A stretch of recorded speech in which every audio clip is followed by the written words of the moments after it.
Audible Realms presents The Conscience of a Conservative by Barry Goldwater, narrated by John Kelsey.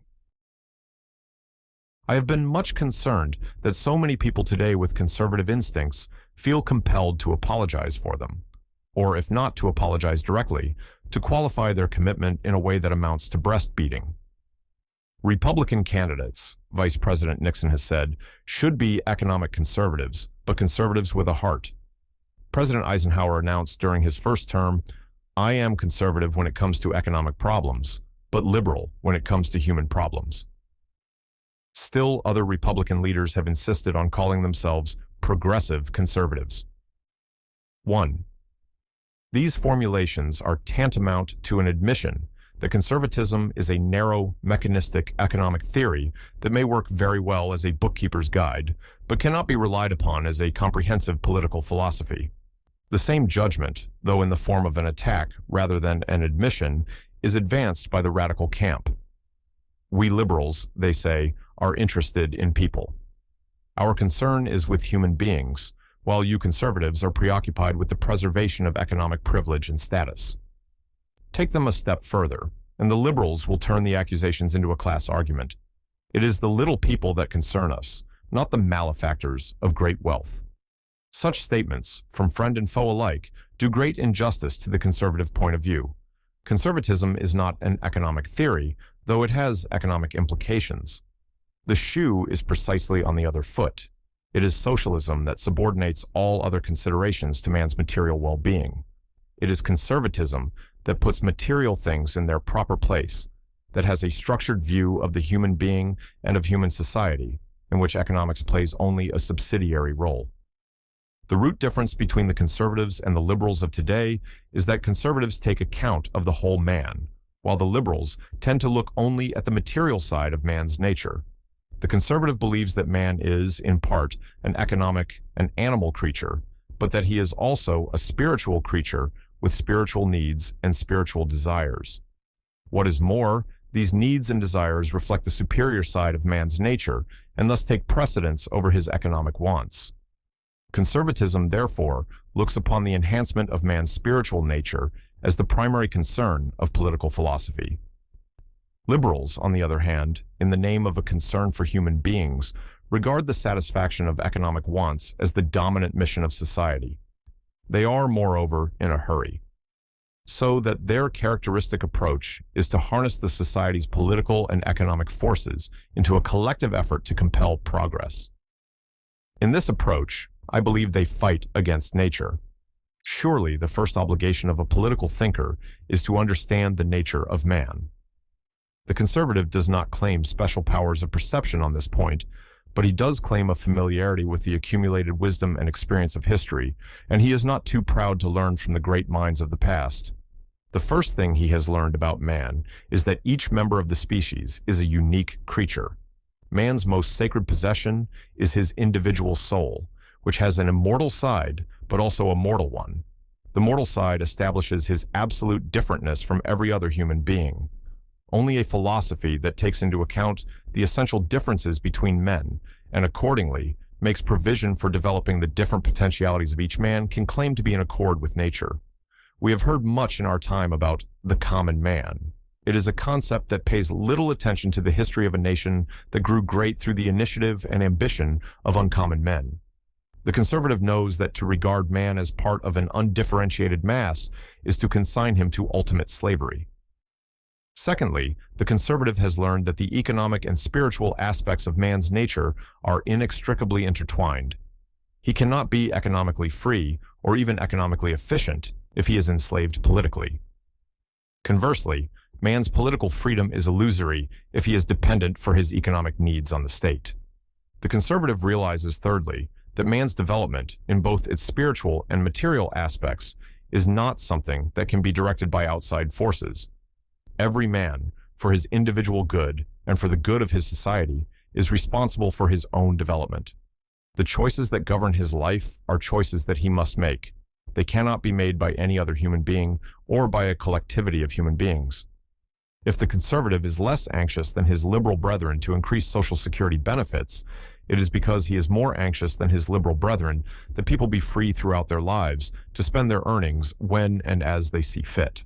So it is that conservatism, throughout history, has regarded man neither as a potential pawn of other men, nor as a part of a general collectivity in which the sacredness and the separate identity of individual human beings are ignored. Throughout history, true conservatism has been at war equally with autocrats and with democratic Jacobins. The true conservative was sympathetic with the plight of the hapless peasant under the tyranny of the French monarchy, and he was equally revolted at the attempt to solve that problem by a mob tyranny that paraded under the banner of egalitarianism. The conscience of the conservative is pricked by anyone who would debase the dignity of the individual human being. Today, therefore, he is at odds with dictators who rule by terror, and equally with those gentler collectivists who ask our permission to play God with the human race. With this view of the nature of man, it is understandable that the conservative looks upon politics as the art of achieving the maximum amount of freedom for individuals that is consistent with the maintenance of social order. The conservative is the first to understand that the practice of freedom requires the establishment of order. It is impossible for one man to be free if another is able to deny him the exercise of his freedom. But the conservative also recognizes that the political power on which order is based is a self-aggrandizing force, that its appetite grows with eating. He knows that the utmost vigilance and care are required to keep political power within its proper bounds. In our day, order is pretty well taken care of. The delicate balance that ideally exists between freedom and order has long since tipped against freedom practically everywhere on Earth. In some countries, freedom is altogether down and order holds absolute sway. In our country, the trend is less far advanced, but it is well along and gathering momentum every day. Thus, for the American conservative, there is no difficulty in identifying the day's overriding political challenge. It is to preserve and extend freedom. As he surveys the various attitudes and institutions and laws that currently prevail in America, many questions will occur to him, but the conservative's first concern will always be, are we maximizing freedom? I suggest we examine some of the critical issues facing us today with this question in mind. The New Deal, Dean Acheson wrote approvingly in a book called A Democrat Looks at His Party, conceived of the federal government as the whole people, organized to do what had to be done. A year later, Larson wrote, A Republican Looks at His Party, and made much the same claim in his book for modern Republicans. The underlying philosophy of the new republicanism, said Larson, is that if a job has to be done to meet the needs of the people, and no one else can do it, then it is the proper function of the federal government. Here we have, by prominent spokesmen of both political parties, an unqualified repudiation of the principle of limited government. There is no reference by either of them to the Constitution or any attempt to define the legitimate functions of government. The government can do whatever needs to be done. Note, too, the implicit but necessary assumption that it is the government itself that determines what needs to be done. We must not, I think, underrate the importance of these statements. They reflect the view of a majority of the leaders of one of our parties and of a strong minority among the leaders of the other, and they propound the first principle of totalitarianism, that the state is competent to do all things and is limited in what it actually does only by the will of those who control the state. It is clear that this view is in direct conflict with the Constitution, which is an instrument, above all, for limiting the functions of government, and which is as binding today as when it was written. But we are advised to go a step further and ask why the Constitution's framers restricted the scope of government. Conservatives are often charged, and in a sense rightly so, with having an overly mechanistic view of the Constitution. It is America's enabling document. We are American citizens. Therefore, the conservatives' theme runs, we are morally and legally obliged to comply with the document. All true, but the Constitution has a broader claim on our loyalty than that. The Founding Fathers had a reason for endorsing the principle of limited government, and this reason recommends defense of the constitutional scheme even to those who take their citizenship obligations lightly. The reason is simple, and it lies at the heart of the conservative philosophy. Throughout history, government has proved to be the chief instrument for thwarting man's liberty. Government represents power in the hands of some men to control and regulate the lives of other men. And power, as Lord Acton said, corrupts men. Absolute power, he added, corrupts absolutely. State power, considered in the abstract, need not restrict freedom, but absolute state power always does. The legitimate functions of government are actually conducive to freedom. Maintaining internal order, keeping foreign foes at bay, administering justice, removing obstacles to the free interchange of goods. The exercise of these powers makes it possible for men to follow their chosen pursuits with maximum freedom. But note that the very instrument by which these desirable ends are achieved can be the instrument for achieving undesirable ends. The government can, instead of extending freedom, restrict freedom. And note, secondly, that the can quickly becomes will the moment the holders of government power are left to their own devices. This is because of the corrupting influence of power, the natural tendency of men who possess some power to take unto themselves more power. The tendency leads eventually to the acquisition of all power, whether in the hands of one or many, makes little difference to the freedom of those left on the outside. Such, then, is history's lesson, which Acheson and Larson evidently did not read. Release the holders of state power from any restraints other than those they wish to impose upon themselves, and you are swinging down the well-traveled road to absolutism. The framers of the Constitution had learned the lesson. They were not only students of history, but victims of it. They knew from vivid, personal experience that freedom depends on effective restraints against the accumulation of power in a single authority. And that is what the Constitution is, a system of restraints against the natural tendency of government to expand in the direction of absolutism. We all know the main components of the system. The first is the limitation of the federal government's authority to specific delegated powers. The second, a corollary of the first, is the reservation to the states and the people of all power not delegated to the federal government. The third is a careful division of the federal government's power among three separate branches. The fourth is a prohibition against impetuous alteration of the system, namely, Article 5's tortuous but wise amendment procedures. Was it then a democracy the framers created? Hardly. The system of restraints, on the face of it, was directed not only against individual tyrants, but also against a tyranny of the masses. The framers were well aware of the danger posed by self-seeking demagogues, that they might persuade a majority of the people to confer on government vast powers in return for deceptive promises of economic gain. And so, they forbade such a transfer of power, first by declaring, in effect, that certain activities are outside the natural and legitimate scope of the public authority, and secondly, by dispersing public authority among several levels and branches of government in the hope that each seat of authority, jealous of its own prerogatives, would have a natural incentive to resist aggression by the others. But the framers were not visionaries. They knew that rules of government, however brilliantly calculated to cope with the imperfect nature of man, however carefully designed to avoid the pitfalls of power, would be no match for men who were determined to disregard them. In the last analysis, their system of government would prosper only if the governed were sufficiently determined that it should. "What have you given us?" a woman asked Ben Franklin toward the close of the Constitutional Convention. "A republic," he said, "if you can keep it." We have not kept it. The Achesons and Larsons have had their way. The system of restraints has fallen into disrepair. The federal government has moved into every field in which it believes its services are needed. The state governments are either excluded from their rightful functions by federal preemption, or they are allowed to act at the sufferance of the federal government. Inside the federal government, both the executive and judicial branches have roamed far outside their constitutional boundary lines, and all of these things have come to pass without regard to the amendment procedures prescribed by Article 5. The result is a Leviathan, a vast national authority out of touch with the people and out of their control. This monolith of power is bounded only by the will of those who sit in high places. There are a number of ways in which the power of government can be measured. One is the size of its financial operations. Federal spending is now approaching $100 billion a year, compared with $3.5 billion less than 3 decades ago. Another is the scope of its activities.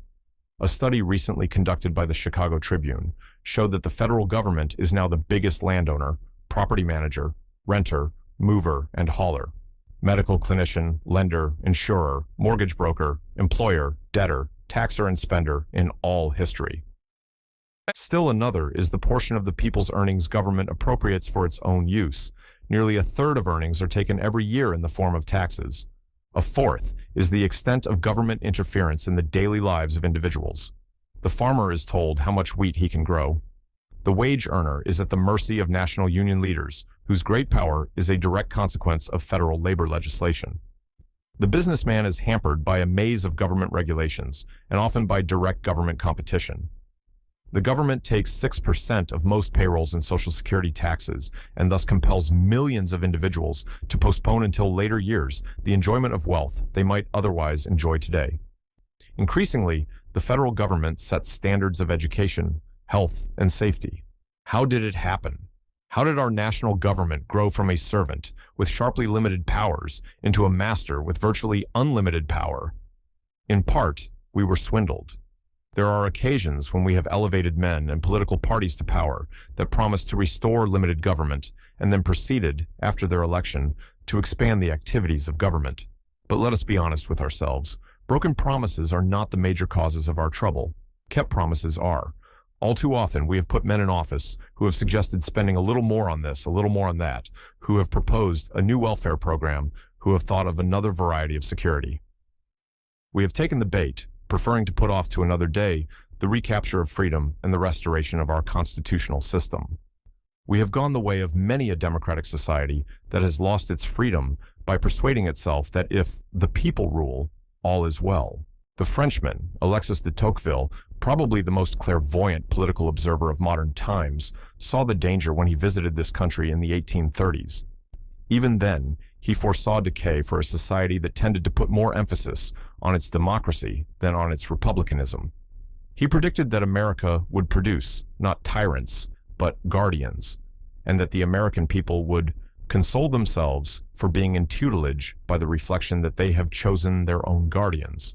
Every man allows himself to be put in lead strings because he sees that it is not a person nor a class of persons, but the people at large that hold the end of his chain. Our tendency to concentrate power in the hands of a few men deeply concerns me. We can be conquered by bombs or by subversion, but we can also be conquered by neglect, by ignoring the Constitution and disregarding the principles of limited government. Our defenses against the accumulation of unlimited power in Washington are in poorer shape, I fear, than our defenses against the aggressive designs of Moscow. Like so many other nations before us, we may succumb through internal weakness rather than fall before a foreign foe. I am convinced that most Americans now want to reverse the trend. I think that concern for our vanishing freedoms is genuine. I think that the people's uneasiness in the stifling omnipresence of government has turned into something approaching alarm. But bemoaning the evil will not drive it back, and accusing fingers will not shrink government. The turn will come when we entrust the conduct of our affairs to men who understand that their first duty as public officials is to divest themselves of the power they have been given. It will come when Americans, in hundreds of communities throughout the nation, decide to put the man in office who is pledged to enforce the Constitution and restore the Republic, who will proclaim in a campaign speech, "I have little interest in streamlining government or in making it more efficient, for I mean to reduce its size. I do not undertake to promote welfare, for I propose to extend freedom. My aim is not to pass laws, but to repeal them. It is not to inaugurate new programs, but to cancel old ones that do violence to the Constitution, or that have failed in their purpose, or that impose on the people an unwarranted financial burden. I will not attempt to discover whether legislation is needed before I have first determined whether it is constitutionally permissible. And if I should later be attacked for neglecting my constituents' interests, I shall reply that I was informed their main interest is liberty, and that in that cause I am doing the very best I can." The governor of New York in 1930 pointed out that the Constitution does not empower the Congress to deal with a great number of vital problems of government, such as the conduct of public utilities, of banks, of insurance, of business, of agriculture, of education, of social welfare, and a dozen other important features. And he added that Washington must not be encouraged to interfere in these areas. Franklin Roosevelt's rapid conversion from constitutionalism to the doctrine of unlimited government is an oft-told story.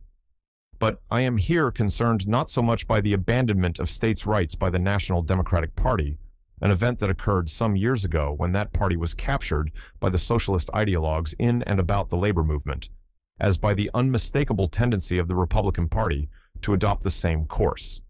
The result is that today, neither of our two parties maintains a meaningful commitment to the principle of states' rights. Thus, the cornerstone of the Republic, our chief bulwark against the encroachment of individual freedom by big government, is fast disappearing under the piling sands of absolutism. The Republican Party, to be sure, gives lip service to states' rights. We often talk about returning to the states their rightful powers. The administration has even gone so far as to sponsor a federal-state conference on the problem. But deeds are what count, and I regret to say that in actual practice, the Republican Party, like the Democratic Party, summons the coercive power of the federal government whenever national leaders conclude that the states are not performing satisfactorily. Let us focus attention on one method of federal interference, one that tends to be neglected in much of the public discussion of the problem.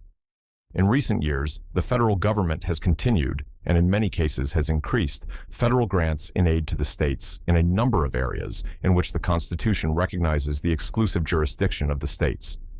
These grants are called matching funds and are designed to stimulate state spending in health, education, welfare, conservation, or any other area in which the federal government decides there is a need for national action. If the states agree to put up money for these purposes, the federal government undertakes to match the appropriation according to a ratio prescribed by Congress. Sometimes the ratio is 50-50. Often the federal government contributes over half the cost. There are two things to note about these programs. The first is that they are federal programs. They are conceived by the federal government, both as to purpose and as to extent. The second is that the stimulative grants are, in effect, a mixture of blackmail and bribery. The states are told to go along with the program, or else. Once the federal government has offered matching funds, it is unlikely, as a practical matter, that a member of a state legislature will turn down his state's fair share of revenue collected from all of the states. Understandably, many legislators feel that to refuse aid would be political suicide. This is an indirect form of coercion, but it is effective nonetheless. A more direct method of coercion is for the federal government to threaten to move in unless state governments take action that Washington deems appropriate. Not so long ago, for example, the Secretary of Labor gave the states a lecture on the wisdom of enacting up-to-date unemployment compensation laws. He made no effort to disguise the alternative. If the states failed to act, the federal government would. Here are some examples of the stimulative approach. Late in 1957, a joint federal-state action committee recommended that certain matching funds programs be returned to the states on the scarcely disguised grounds that the states, in the view of the committee, had learned to live up to their responsibilities. These are the areas in which the states were learning to behave. Vocational education programs in agriculture, home economics, practical nursing, and the fisheries trade, local sewage projects, slum clearance and urban renewal, and enforcement of health and safety standards in connection with the atomic energy program. Now, the point is not that Congress failed to act on these recommendations, or that the administration gave them only half-hearted support, but rather that the federal government had no business entering these fields in the first place, and thus had no business taking upon itself the prerogative of judging the state's performance.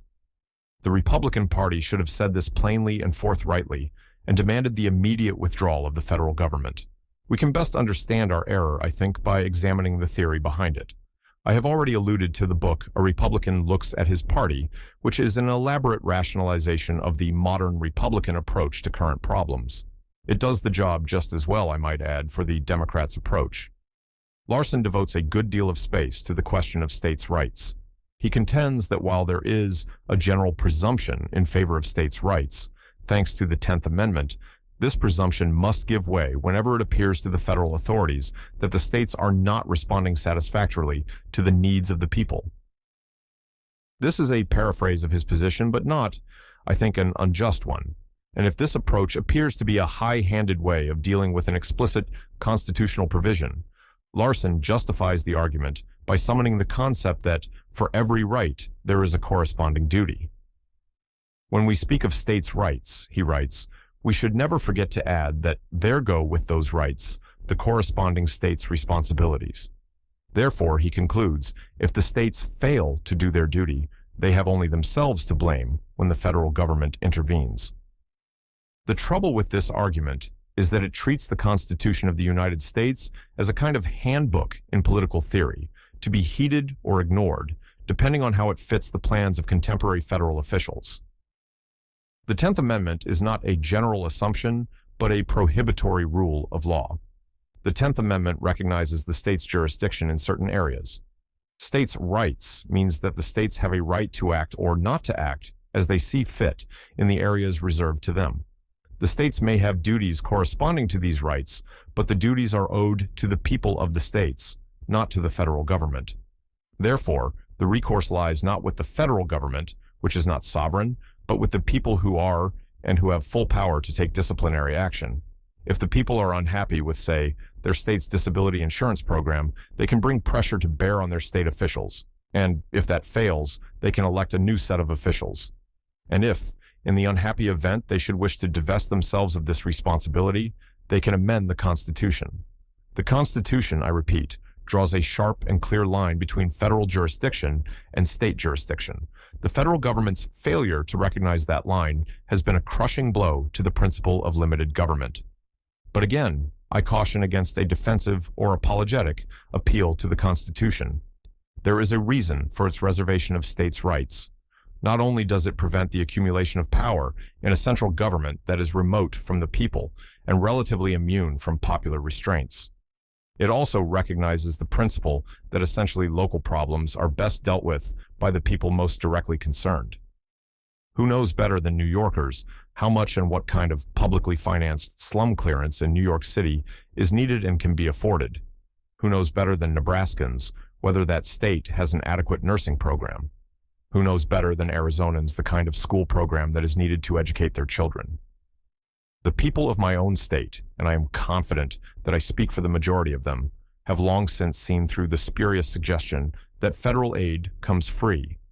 They know that the money comes out of their own pockets and that it is returned to them minus a broker's fee taken by the federal bureaucracy. They know, too, that the power to decide how that money shall be spent is withdrawn from them and exercised by some planning board deep in the caverns of one of the federal agencies. They understand this represents a great and perhaps irreparable loss, not only in their wealth, but in their priceless liberty. Nothing could so far advance the cause of freedom as for state officials throughout the land to assert their rightful claims to lost state power, and for the federal government to withdraw promptly and totally from every jurisdiction which the Constitution reserved to the states. An attempt has been made in recent years to disparage the principle of states' rights by equating it with defense of the South's position on racial integration. I have already indicated that the reach of states' rights is much broader than that it affects Northerners as well as Southerners and concerns many matters that have nothing to do with the race question. Still, it is quite true that the integration issue is affected by the states' rights principle, and that the South's position on the issue is, today, the most conspicuous expression of the principle. So much so that the country is now in the grips of a spirited and sometimes ugly controversy over an imagined conflict between states' rights on the one hand and what are called civil rights on the other. I say an imagined conflict because I deny that there can be a conflict between states' rights properly defined and civil rights properly defined. If states' rights are so asserted as to encroach upon individual rights that are protected by valid federal laws, then the exercise of state power is a nullity. Conversely, if individual rights are so asserted as to infringe upon valid state power, then the assertion of those rights is a nullity. The rights themselves do not clash. The conflict arises from a failure to define the two categories of rights correctly and to assert them lawfully. States' rights are easy enough to define. The 10th Amendment does it succinctly. The powers not delegated to the United States by the Constitution, nor prohibited by it to the states, are reserved to the states respectively, or to the people. Civil rights should be no harder. In fact, however, thanks to extravagant and shameless misuse by people who ought to know better, It is one of the most badly understood concepts in modern political usage. Civil rights is frequently used synonymously with human rights or with natural rights. As often as not, it is simply a name for describing an activity that someone deems politically or socially desirable. A sociologist writes a paper proposing to abolish some inequity, or a politician makes a speech about it, and behold, a new civil right is born. The Supreme Court has displayed the same creative powers. A civil right is a right that is asserted and is therefore protected by some valid law.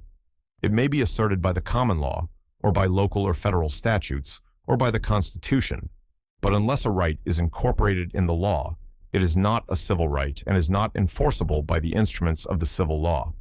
There may be some rights, natural, human, or otherwise, that should also be civil rights.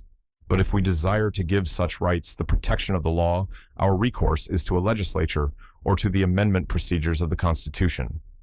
We must not look to politicians or sociologists or the courts to correct the deficiency. In the field of racial relations, there are some rights that are clearly protected by valid laws and are therefore civil rights.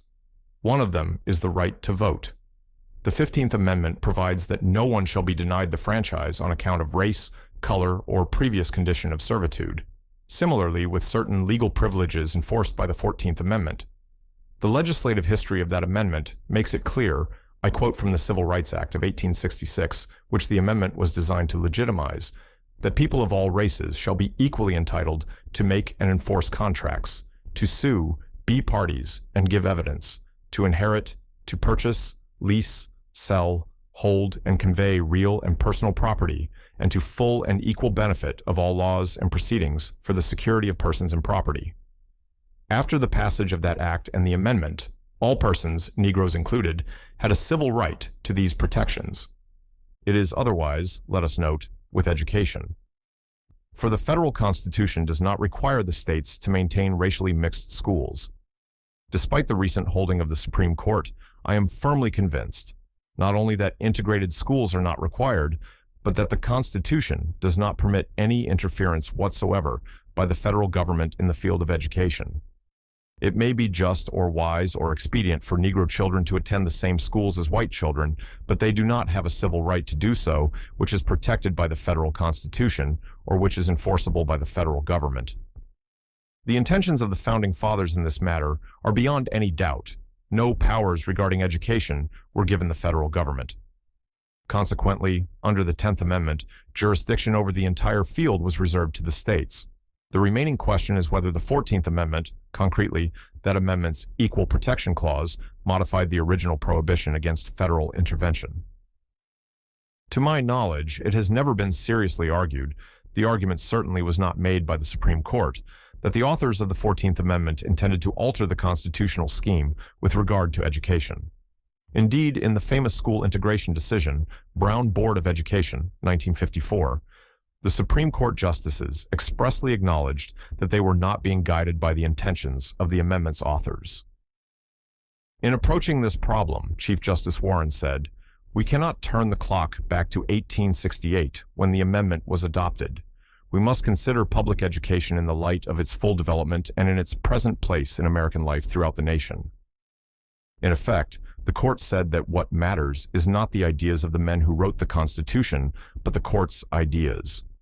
It was only by engrafting its own views onto the established law of the land that the court was able to reach the decision it did.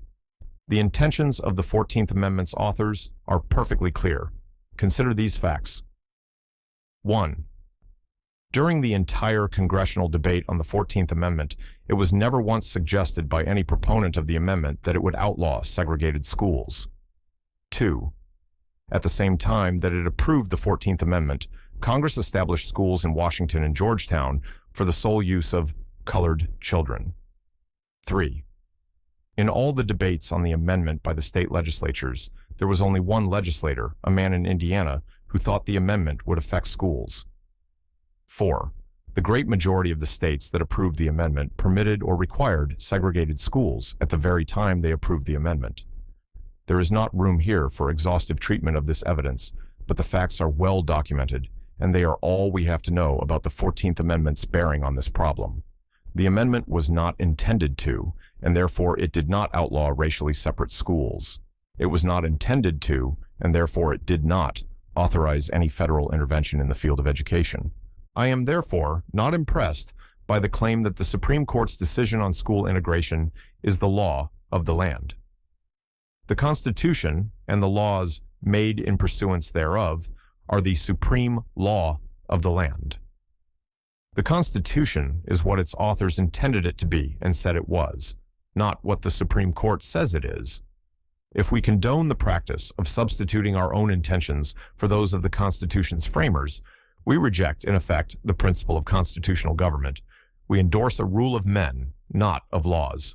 I have great respect for the Supreme Court as an institution, but I cannot believe that I display that respect by submitting abjectly to abuses of power by the court and by condoning its unconstitutional trespass into the legislative sphere of government.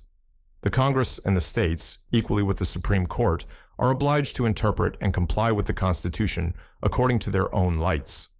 I therefore support all efforts by the states, excluding violence of course, to preserve their rightful powers over education. As for the Congress, I would hope that the national legislature would help clarify the problem by proposing to the states a constitutional amendment that would reaffirm the states' exclusive jurisdiction in the field of education. This amendment would, in my judgment, assert what is already provided unmistakably by the Constitution, but it would put the matter beyond any further question. It so happens that I am in agreement with the objectives of the Supreme Court as stated in the Brown decision. I believe that it is both wise and just for Negro children to attend the same schools as whites, and that to deny them this opportunity carries with it strong implications of inferiority. I am not prepared, however, to impose that judgment of mine on the people of Mississippi or South Carolina, or to tell them what methods should be adopted and what pace should be kept in striving toward that goal. That is their business, not mine. I believe that the problem of race relations, like all social and cultural problems, is best handled by the people directly concerned. Social and cultural change, however desirable, should not be affected by the engines of national power. Let us, through persuasion and education, seek to improve institutions we deem defective. But let us, in doing so, respect the orderly processes of the law. Any other course enthrones tyrants and dooms freedom. Ika. Supervision of agriculture and other concerns of a similar nature, which are proper to be provided for by local legislation, can never be desirable cares of a general jurisdiction. It is therefore improbable that there should exist a disposition in the federal councils to usurp the powers with which they are connected, because the attempt to exercise those powers would be as troublesome as they were nugatory Alexander Hamilton in the Federalist Papers 17.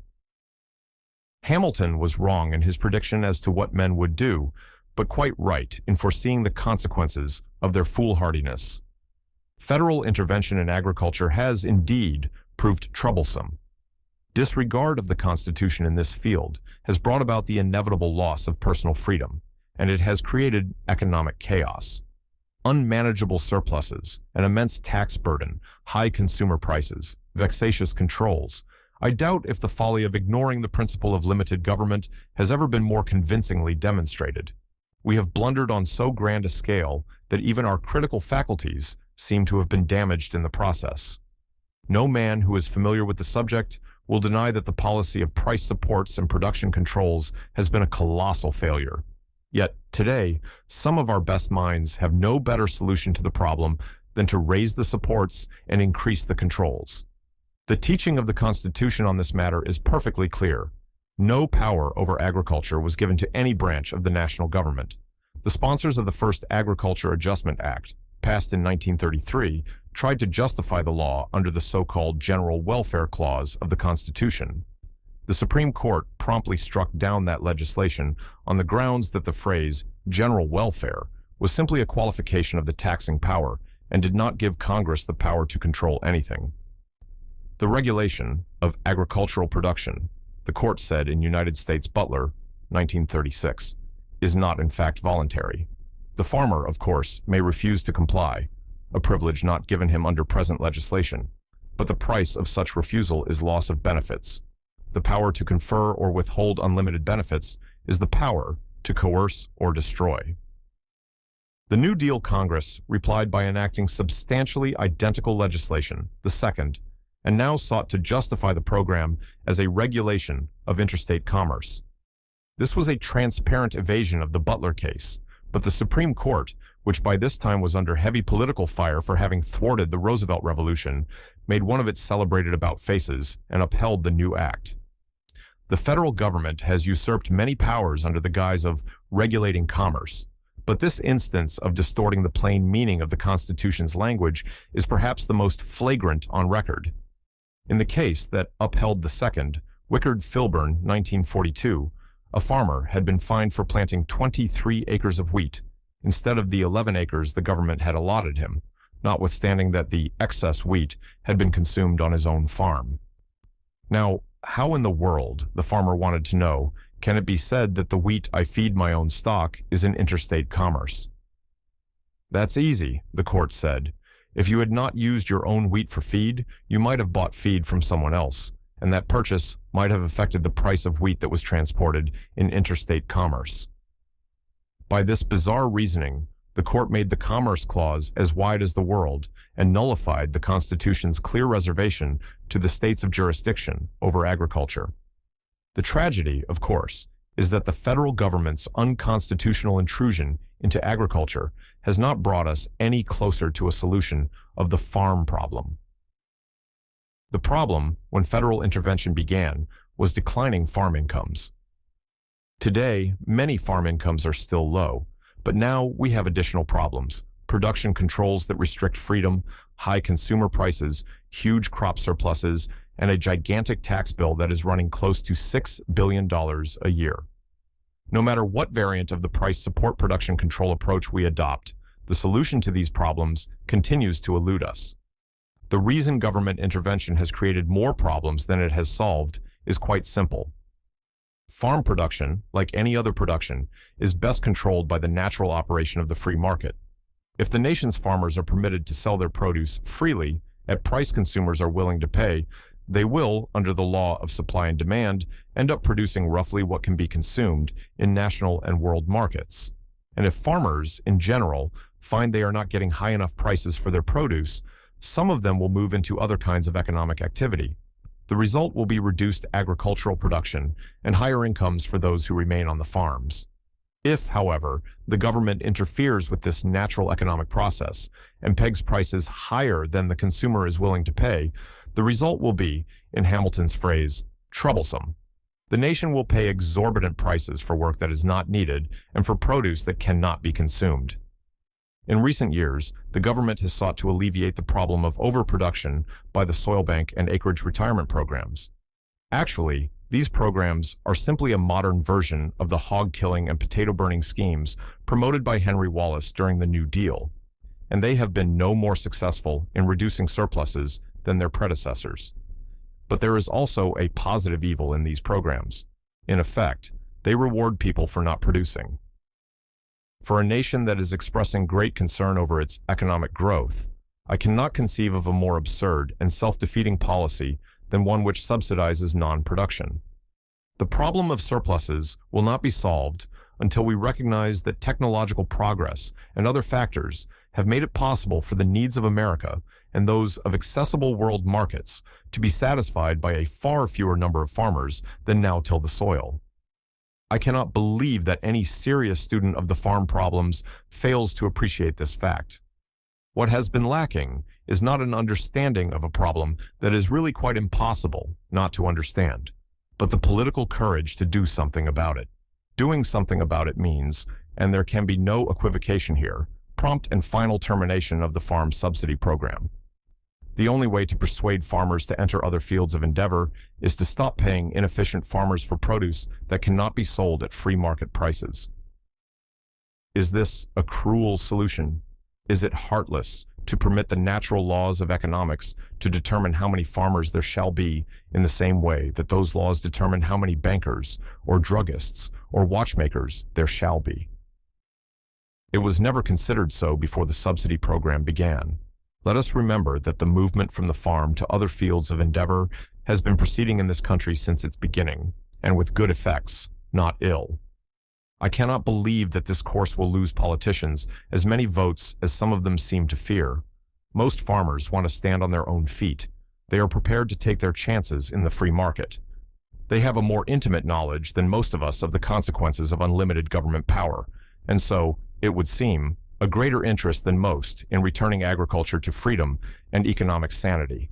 If I had to select the vote I regard as the most important of my Senate career, it would be the one I cast on the Kennedy-Ervin Labor Reform Bill of 1959. The Senate passed the measure 90-1. The dissenting vote was mine. The measure had been advertised as a cure-all for the evils uncovered by the McClellan Committee investigation. I opposed it because I felt certain that legislation which pretended to respond to the popular demand for safeguards against union power, but actually did not do so, would preclude the possibility of meaningful legislation for some time to come. That opinion was vindicated later on. The House of Representatives rejected Kennedy-Ervin and substituted in its place a much better measure, the Landrum-Griffin Bill. The ensuing conference between representatives of the two houses made only minor changes in the House version. I would guess that 90% of the original Landrum-Griffin bill survived in the conferee's report. The Senate adopted the report with only 2 dissenting votes, proof to me that my initial protest had been wise. But the protest still holds. Though the Landrum-Griffin bill was an improvement over the Kennedy measure, Congress has still to come to grips with the real evil in the labor field. Graft and corruption are symptoms of the illness that besets the labor movement, not the cause of it. The cause is the enormous economic and political power now concentrated in the hands of union leaders. Such power hurts the nation's economy by forcing on employers contract terms that encourage inefficiency, lower production, and high prices, all of which result in a lower standard of living for the American people. It corrupts the nation's political life by exerting undue influence on the selection of public officials. It gravely compromises the freedom of millions of individual workers who are able to register a dissent against the practice of union leaders only at the risk of losing their jobs. All of us have heard the charge that to thus criticize the power of big labor is to be anti-labor and anti-union. This is an argument that serves the interest of union leaders, but it does not usually fit the facts, and it certainly does not do justice to my views. I believe that unionism, kept within its proper and natural bounds, accomplishes a positive good for the country. Unions can be an instrument for achieving economic justice for the working man. Moreover, they are an alternative to, and thus discourage, state socialism.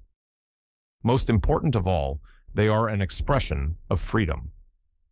Trade unions, properly conceived, are an expression of man's inalienable right to associate with other men for the achievement of legitimate objectives. The natural function of a trade union, and the one for which it was historically conceived, is to represent those employees who want collective representation in bargaining with their employers over terms of employment. But note that this function is perverted the moment a union claims the right to represent employees who do not want representation or conducts activities that have nothing to do with terms of employment, political activities, or tries to deal with an industry as a whole instead of with individual employers. As America turned increasingly, in the latter half of the 19th century, from an agricultural nation into an industrial one, and as the size of business enterprises expanded, individual wage earners found themselves at a distinct disadvantage in dealing with their employers over terms of employment.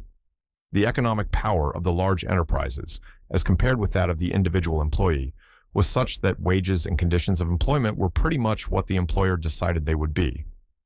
Under these conditions, as a means of increasing their economic power, many employees chose to band together and create a common agent for negotiating with their employers. As time went on, we found that the working man's right to bargain through a collective agent needed legal protection. Accordingly, Congress enacted laws, notably certain provisions of the Clayton Act, the Norris-LaGuardia Act, and the Wagner Act, to make sure that employees would be able to bargain collectively. This is not the place to examine those laws in detail. It is clear, however, that they have over-accomplished their purpose. Thanks to some unwise provisions and to the absence of others that should have been included, the delicate balance of power we sought to achieve between labor and management has shifted in avalanche proportions to labor's advantage, or more correctly, to the advantage of union leaders. This mammoth concentration of power in the hands of a few men is, I repeat, a grave threat to the nation's economic stability and to the nation's political processes. More important, it has taken from the individual wage earner a large portion of his freedom. The time has come not to abolish unions or deprive them of deserved gains, but to redress the balance, to restore unions to their proper role in a free society. We have seen that unions perform their natural function when three conditions are observed. Association with the union is voluntary. The union confines its activities to collective bargaining. The bargaining is conducted with the employer of the workers concerned. Let us briefly treat with each of these conditions, noting the extent to which they are violated today and the remedial action we are called upon to take. Freedom of association. Here the argument is so plain that I wonder why elaboration is necessary. What could be more fundamental than the freedom to associate with other men, or not to associate, as each man's conscience and reason dictates? Yet compulsory unionism is the rule rather than the exception today in the ranks of organized labor. Millions of laboring men are required to join the union that is the recognized bargaining agent at the place they work. Union shop agreements deny to these laboring men the right to decide for themselves what union they will join, or indeed, whether they will join at all. The exercise of freedom for many of these citizens means the loss of their jobs. Here's the kind of thing that can happen as the result of compulsory unionism.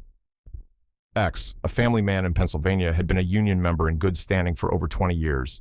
When the United Electrical Workers became the recognized bargaining agent at his plant, he refused to join on the grounds that was communist-dominated, a judgment that had been made by the itself when it expelled the in 1950.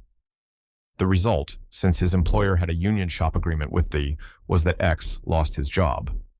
The remedy here is to give freedom of association legal protection. And that is why I strongly favor enactment of state right-to-work laws, which forbid contracts that make union membership a condition of employment. These laws are aimed at removing a great blight on the contemporary American scene, and I am at a loss to understand why so many people who so often profess concern for civil rights and civil liberties are vehemently opposed to them. Freedom of association is one of the natural rights of man. Clearly, therefore, it should also be a civil right. Right-to-work laws derive from the natural law. They are simply an attempt to give freedom of association the added protection of civil law. I am well aware of the free-loader argument, so often advanced by union leaders in defense of compulsory unionism. The contention is that a man ought not to enjoy the benefits of an organization's activities unless he contributes his fair share of their cost. I am unaware, however, of any other organization or institution that seeks to enforce this theory by compulsion. The Red Cross benefits all of us, directly or indirectly, but no one suggests that Red Cross donations be compulsory. It is one thing to say that a man should contribute to an association that is purportedly acting in his interest. It is quite another thing to say that he must do so. I believe that a man ought to join a union if it is a good union that is serving the interests of its members. I believe, moreover, that most men will give support to a union provided it is deserving of that support. There will always be some men, of course, who will try to sponge off others, but let us not express our contempt for some men by denying freedom of choice to all men. The union leaders' further argument that right-to-work legislation is a union-busting device is simply not borne out by the facts. A recent survey disclosed that in all of the 19 states which have enacted right-to-work laws, union membership increased after the right-to-work laws were passed. It is also well to remember that the union movement throughout the world has prospered when it has been put on a voluntary basis. Contrary to popular belief, compulsory unionism is not typical of the labor movement in the free world. It prevails in the United States and England, but in the other countries of Western Europe and in Australia, union membership is generally on a voluntary basis. Indeed, the greatest percentage of unionized workers are found in countries that prohibit compulsion by law. The unions in those countries operate on the principle that a union is stronger and better if its members give their adherence of their own free will. Here, it seems to me, is the sensible way to combat graft and corruption in the labor movement. As long as union leaders can force workers to join their organization, they have no incentive to act responsibly. But if workers could choose to belong or not to belong, depending on how the union performed, The pressure to stamp out malpractice would become irresistible. If unions had to earn the adherence of their members, the result would be not only more freedom for the working man, but much less dishonesty and high-handedness in the management of the union affairs. Political freedom. One way we exercise political freedom is to vote for the candidate of our choice. Another way is to use our money to try to persuade other voters to make a similar choice. That is, to contribute to our candidate's campaign.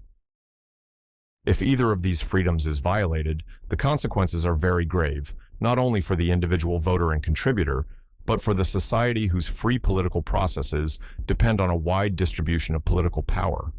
It is in the second of these areas, that of political contributions, that labor unions seriously compromise American freedom. They do this by spending the money of union members without prior consultation for purposes the individual members may or may not approve of, purposes that are decided upon by a relatively small number of union leaders. Probably the greatest spender in the labor movement is the powerful Committee on Political Education, which is supported in its educational work entirely by union general funds. It is impossible to say just how much unions spend on political campaigns. Certainly one can't tell from the amounts officially reported, which invariably present a grossly distorted picture. In 1956, for example, labor officially acknowledged expenditures of $941,271. According to that official report, $79,939 of the total was spent in the state of Michigan. However, a Senate investigating committee obtained evidence that in that year, each of Michigan's 700,000 union members had been assessed $1.20 as a contribution to a citizenship fund, and that this money was made available for political activities. This suggests that labor spent from that one source alone almost $1 million in Michigan instead of $79,000. By projecting the difference on a nationwide scale, we get a more realistic idea of the size of labor's political contributions. Union political activity is not confined, of course, to direct financial contributions. In fact, this is one of its smallest endeavors. Unions provide manpower for election day chores, for making phone calls, driving cars, manning the polls, and so on. Often, the union members who perform these chores are reimbursed for their time off out of union funds. Unions also sponsor radio and television programs and distribute a huge volume of printed material designed to support the candidate of the union's choice. In short, they perform all the functions of a regular party organization. Now, the evil here is twofold. For one thing, the union's decision whether to support candidate X or candidate Y, whether to help the Republican Party or the Democratic Party, is not reached by a poll of the union membership.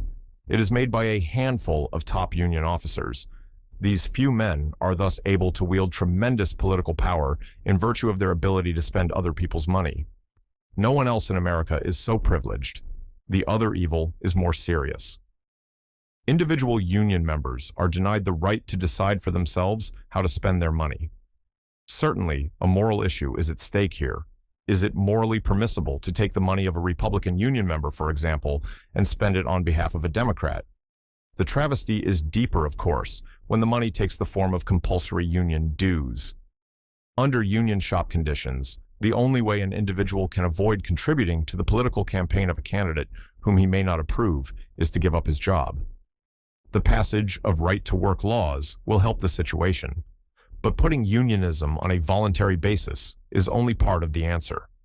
For even though a man can leave or refuse to join a union that spends money for purposes that he does not approve, there may be other factors that would dissuade him from doing so. In many communities, strong economic and social pressures are exerted on behalf of joining a union, quite aside from the threat of loss of employment. As a result, a man may decide to join a union notwithstanding his disapproval of its political activities. And the question remains, should that man's union dues be used for political purposes? The answer is clearly no. Unions exist, presumably to confer economic advantages on their members, not to perform political services for them. Unions should therefore be forbidden to engage in any kind of political activity. I believe that the Federal Corrupt Practices Act does forbid such activity. That legislation has been circumvented by the education approach and other devices, and Congress and the courts, in effect, have looked the other way. The only remedy, it appears, is new legislation. In order to achieve the widest possible distribution of political power, financial contributions to political campaigns should be made by individuals and individuals alone. I see no reason for labor unions or corporations to participate in politics. Both were created for economic purposes, and their activities should be restricted accordingly. Economic freedom. Americans have been much disturbed in recent years by the apparent power of big labor to impose its will on the nation's economic life whenever the impulse strikes. The recent steel controversy and the terms of its settlement are the latest illustration of labor's ability to get its way, notwithstanding the cost to the rest of society. When the strike began, neutral observers, including government economists normally friendly to the unions, agreed that the steel workers' wage demands were exorbitant and would inevitably cause further inflation, and that the steel companies were quite right in insisting that certain work rules promoted inefficiency and retarded production. Nevertheless, the steel companies were forced to accept a settlement that postponed indefinitely revision of work rules and granted a large portion of the union's wage demands. The reason the union won is quite simple. It posed to the country the choice of tolerating stoppages in steel production that would imperil national security, or of consenting to an abandonment of the collective bargaining process. Since neither the steel companies nor the country at large wanted to resort to compulsory arbitration, the alternative was to give the unions what they asked. In this situation, the only power superior to union power was government power, and the government chose to yield. One way to check the union's power is for the government to dictate through compulsory arbitration the terms of employment throughout an entire industry. I am opposed to this course because it simply transfers economic power from the unions to the government and encourages state socialism. The other way is to disperse union power and thus extend freedom in labor management relations. 80 years ago, the nation was faced with a comparable concentration of economic power. Large corporations, by gaining monopoly control over entire industries, had nullified the laws of competition that are conducive to freedom. We responded to that challenge by outlawing monopolies through the Sherman Act and other antitrust legislation. These laws, however, have never been applied to labor unions, and I am at a loss to understand why. If it is wrong for a single corporation to dictate prices throughout an entire industry, it is also wrong for a single union, or, as is the actual case, a small number of union leaders, to dictate wages and terms of employment throughout an entire industry. The evil to be eliminated is the power of unions to enforce industry-wide bargaining. Employees have a right, as we have seen, to select a common agent for bargaining with their employer, but they do not have a right to select a national agent to bargain with all employers in the industry. If a union has the power to enforce uniform conditions of employment throughout the nation, its power is comparable to that of a socialist government.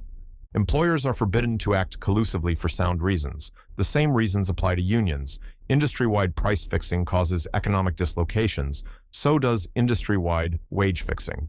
A wage that is appropriate in one part of the country may not be in another area where economic conditions are very different. Corporate monopolies impair the operation of the free market and thus injure the consuming public. So do union monopolies. When the United Automobile Workers demand a wage increase from the auto industry, a single monolith is pitted against a number of separate, competing companies. The contest is an unequal one, for the union is able to play off one company against another. The result is that individual companies are unable to resist excessive wage demands and must, in turn, raise their prices.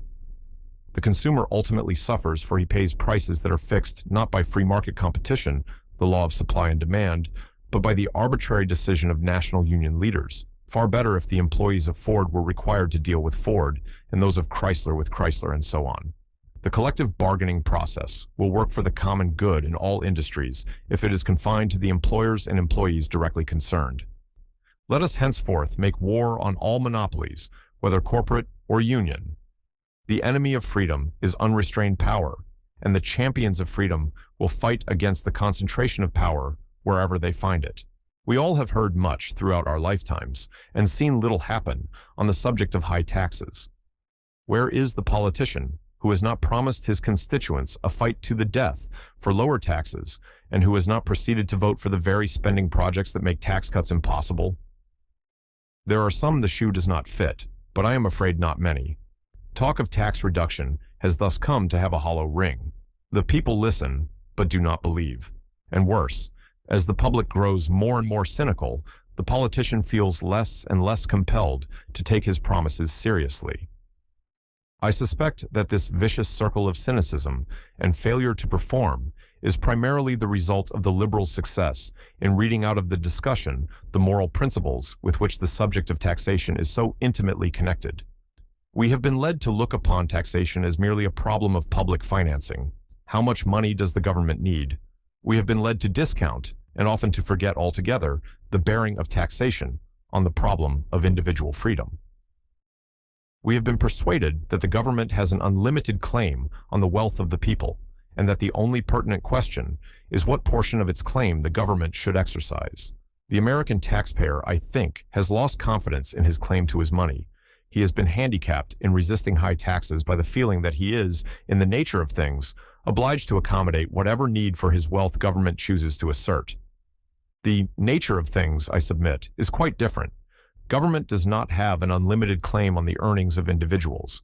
One of the foremost precepts of the natural law is man's right to the possession and the use of his property, and a man's earnings are his property as much as his land and the house in which he lives. Indeed, in the industrial age, earnings are probably the most prevalent form of property. It has been the fashion in recent years to disparage property rights, to associate them with greed and materialism. This attack on property rights is actually an attack on freedom. It is another instance of the modern failure to take into account the whole man. How can a man be truly free if he is denied the means to exercise freedom? How can he be free if the fruits of his labor are not his to dispose of, but are treated instead as part of a common pool of public wealth? Property and freedom are inseparable. To the extent government takes the one in the form of taxes, it intrudes on the other. Here is an indication of how taxation currently infringes on our freedom. A family man earning $4,500 a year works, on the average, 22 days a month. Taxes, visible and invisible, take approximately 32% of his earnings. This means that 1/3, or 7 whole days, of his monthly labor goes for taxes. The average American is therefore working 1/3 of the time for government. 1/3 of what he produces is not available for his own use, but is confiscated and used by others who have not earned it. Let us note that by this measure, the United States is already 1/3 socialized. The late Senator Taft made the point often. You can socialize, he said, just as well by a steady increase in the burden of taxation beyond the 30% we have already reached as you can by government seizure. The very imposition of heavy taxes is a limit on a man's freedom. But having said that each man has an inalienable right to his property, it also must be said that every citizen has an obligation to contribute his fair share to the legitimate functions of government. Government, in other words, has some claim on our wealth, and the problem is to define that claim in a way that gives due consideration to the property rights of the individual. The size of the government's rightful claim, that is, the total amount it may take in taxes, will be determined by how we define the legitimate functions of government. With regard to the federal government, the Constitution is the proper standard of legitimacy. Its legitimate powers, as we have seen, are those the Constitution has delegated to it. Therefore, if we adhere to the Constitution, the federal government's total tax bill will be the cost of exercising such of its delegated powers as our representatives deem necessary in the national interest.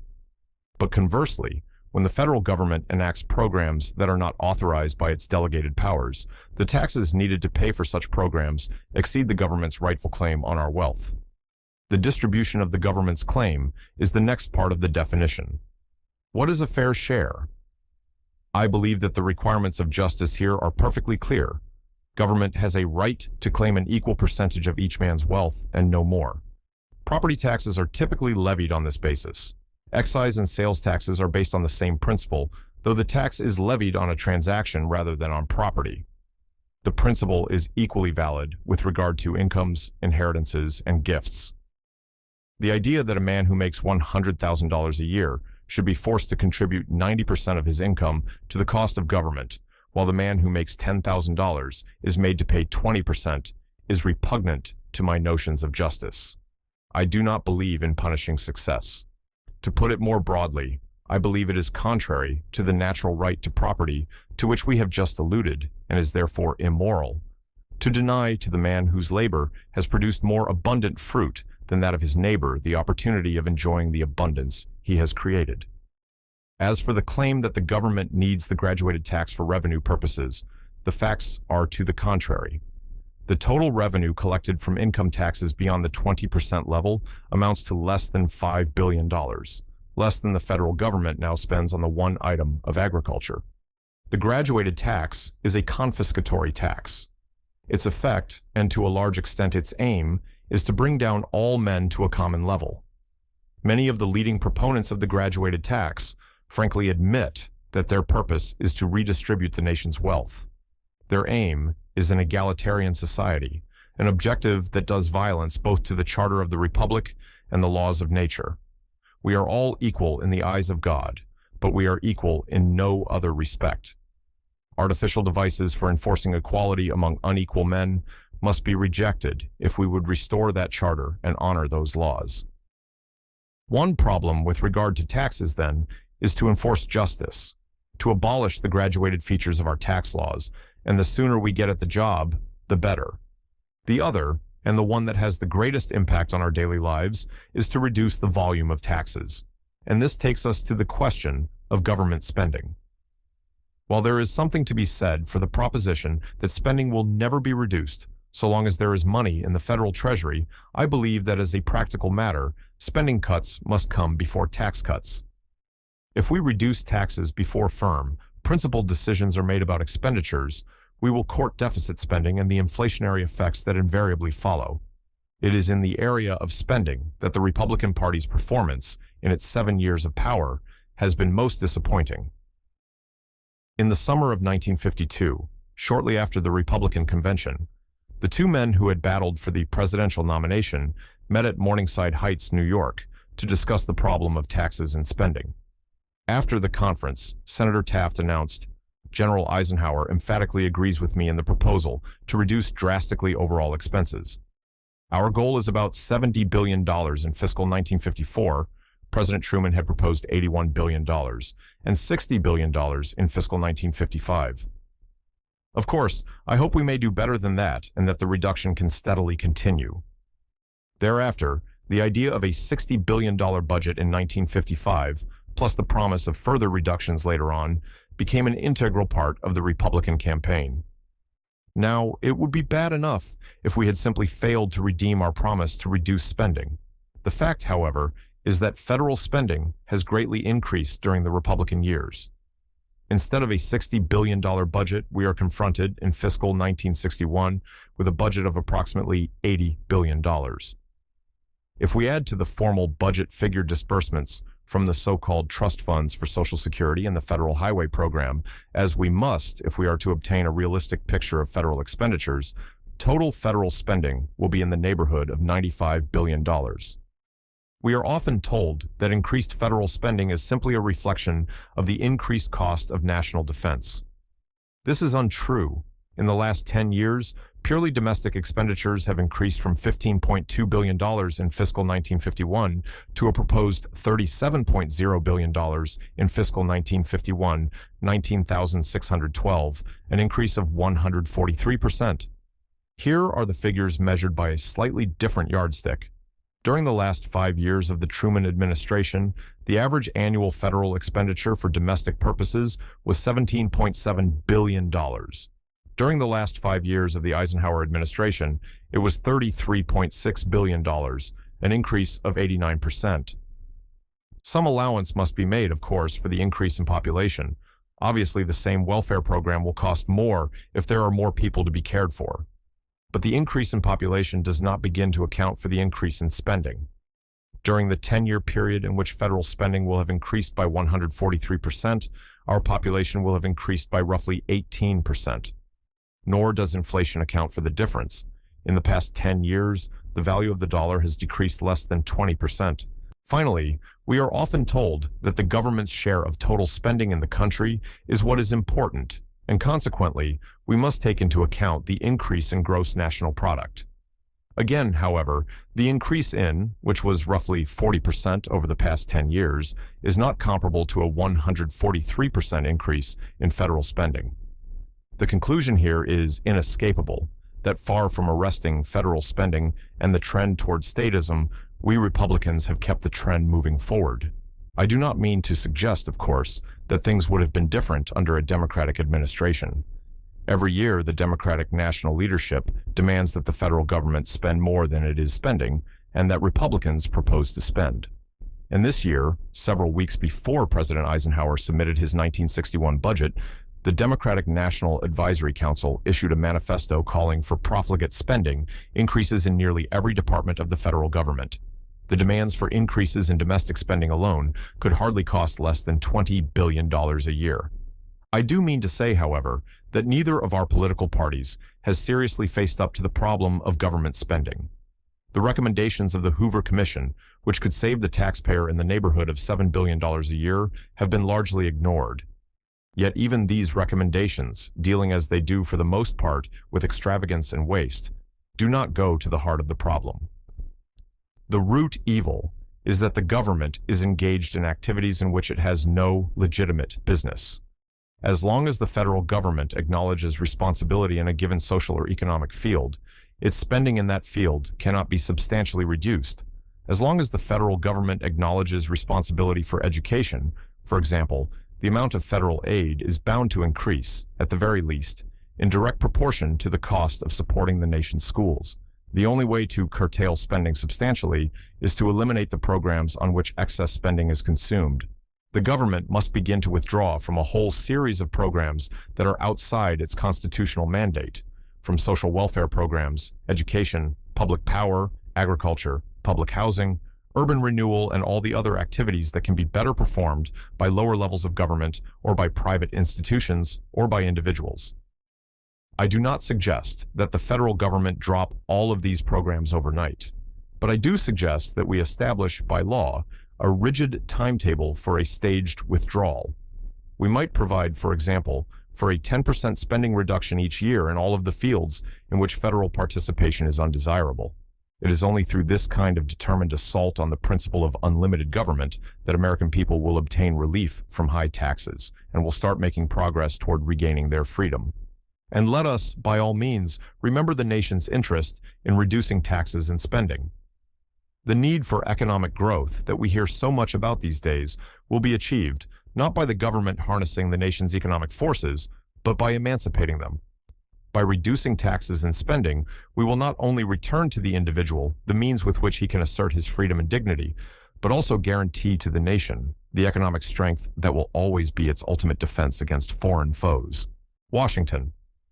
The president estimated that the expenditures of the Department of Health, Education, and Welfare in the fiscal year 1961, including Social Security payments, would exceed $15 billion. Thus, the current results of New Deal legislation are federal disbursements for human welfare in this country, second only to national defense. The New York Times, January 18, 1961. For many years, it appeared that the principal domestic threat to our freedom was contained in the doctrines of Karl Marx. The collectivists, non-communists as well as communists, had adopted the Marxist objective of socializing the means of production. And so it seemed that if collectivization were imposed, it would take the form of a state-owned and operated economy. I doubt whether this is the main threat any longer. The collectivists have found, both in this country and in other industrialized nations of the West, that free enterprise has removed the economic and social conditions that might have made a class struggle possible. Mammoth productivity, wide distribution of wealth, high standards of living, the trade union movement, these and other factors have eliminated whatever incentive there might have been for the proletariat to rise up, peaceably or otherwise, and assume direct ownership of productive property. Significantly, the bankruptcy of doctrinaire Marxism has been expressly acknowledged by the Socialist Party of West Germany and by the dominant faction of the Socialist Party of Great Britain. In this country, the abandonment of the Marxist approach, outside the Communist Party, of course, is attested to by the negligible strength of the Socialist Party, and more tellingly, perhaps, by the content of left-wing literature and by the programs of left-wing political organizations such as the Americans for Democratic Action. The currently favored instrument of collectivization is the welfare state. The collectivists have not abandoned their ultimate goal to subordinate the individual to the state, but their strategy has changed. They have learned that socialism can be achieved through welfarism quite as well as through nationalization. They understand that private property can be confiscated as effectively by taxation as by expropriating it. They understand that the individual can be put at the mercy of the state, not only by making the state his employer, but by divesting him of the means to provide for his personal needs and by giving the state the responsibility of caring for those needs from cradle to grave. Moreover, they have discovered, and here is the critical point, that welfarism is much more compatible with the political processes of a democratic society. Nationalization ran into popular opposition, but the collectivists feel sure the welfare state can be erected by the simple expedient of buying votes with promises of free federal benefits, free housing, free school aid, free hospitalization, free retirement pay, and so on. The correctness of this estimate can be seen from the portion of the federal budget that is now allocated to welfare, an amount second only to the cost of national defense. 3. I do not welcome this shift of strategy. Socialism through welfarism poses a far greater danger to freedom than socialism through nationalization, precisely because it is more difficult to combat. The evils of nationalization are self-evident and immediate. Those of welfarism are veiled and tend to be postponed. People can understand the consequences of turning over ownership of the steel industry, say, to the state, and they can be counted on to oppose such a proposal. But let the government increase its contribution to the public assistance program, and we will, at most, grumble about excessive government spending. The effect of welfarism on freedom will be felt later on, after its beneficiaries have become its victims, after dependence on government has turned into bondage, and it is too late to unlock the jail. But a far more important factor is welfarism's strong emotional appeal to many voters, and the consequent temptations it presents the average politician. It is hard, as we have seen, to make out a case for state ownership. It is very different with the rhetoric of humanitarianism, how easy it is to reach the voters with earnest importunities for helping the needy, and how difficult for conservatives to resist these demands without appearing to be callous and contemptuous of the plight of less fortunate citizens. Here, perhaps, is the best illustration of the failure of the conservative demonstration. I know, for I have heard the questions often. Have you no sense of social obligation? The liberals ask. Have you no concern for people who are out of work? For sick people who lack medical care? For children in overcrowded schools? Are you unmoved by the problems of the aged and disabled? Are you against human welfare? The answer to all of these questions is, of course, no. But a simple no is not enough. I feel certain that conservatism is through unless conservatives can demonstrate and communicate the difference between being concerned with these problems and believing that the federal government is the proper agent for their solution. The long-range political consequences of welfarism are plain enough.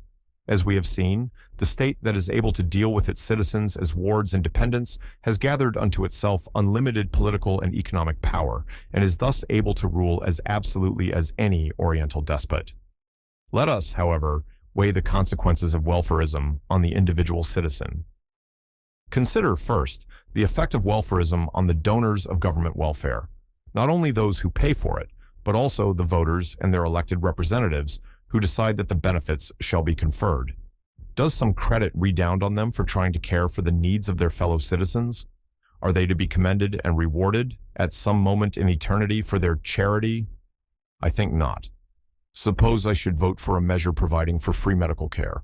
I am unaware of any moral virtue that is attached to my decision to confiscate the earnings of X and give them to Y. Suppose, however, that X approves of the program, that he has voted for welfarist politicians with the idea of helping his fellow man. Surely the wholesomeness of his act is diluted by the fact that he is voting not only to have his own money taken, but also that of his fellow citizens, who may have different ideas about their social obligations. Why does not such a man, instead, contribute what he regards as his just share of human welfare to a private charity? Consider the consequences to the recipient of welfarism. For one thing, he mortgages himself to the federal government. In return for benefits, which, in the majority of cases he pays for, he concedes to the government the ultimate in political power, the power to grant or withhold from him the necessities of life as the government sees fit. Even more important, however, is the effect on him, the elimination of any feeling of responsibility for his own welfare and that of his family and neighbors. A man may not immediately or ever comprehend the harm thus done to his character. Indeed, this is one of the great evils of welfarism, that it transforms the individual from a dignified, industrious, self-reliant spiritual being into a dependent animal creature without his knowing it. There is no avoiding this damage to character under the welfare state. Welfare programs cannot help but promote the idea that the government owes the benefits it confers on the individual, and that the individual is entitled, by right, to receive them. Such programs are sold to the country precisely on the argument that government has an obligation to care for the needs of its citizens. Is it possible that the message will reach those who vote for the benefits, but not those who receive them? How different it is with private charity, where both the giver and the receiver understand that charity is the product of the humanitarian impulses of the giver, not the due of the receiver. Let us, then, not blunt the noble impulses of mankind by reducing charity to a mechanical operation of the federal government. Let us, by all means, encourage those who are fortunate and able to care for the needs of those who are unfortunate and disabled. But let us do this in a way that is conducive to the spiritual as well as the material well-being of our citizens, and in a way that will preserve their freedom. Let welfare be a private concern. Let it be promoted by individuals and families, by churches, private hospitals, religious service organizations, community charities, and other institutions that have been established for this purpose. If the objection is raised that private institutions lack sufficient funds, let us remember that every penny the federal government does not appropriate for welfare is potentially available for private use, and without the overhead charge for processing the money through the federal bureaucracy. Indeed, high taxes, for which government welfarism is so largely responsible, is the biggest obstacle to fundraising by private charities. Finally, if we deem public intervention necessary, let the job be done by local and state authorities that are incapable of accumulating the vast political power that is so inimical to our liberties. The welfare state is not inevitable, as its proponents are so fond of telling us. There is nothing inherent in an industrialized economy or in democratic processes of government that must produce de Tocqueville's guardian society.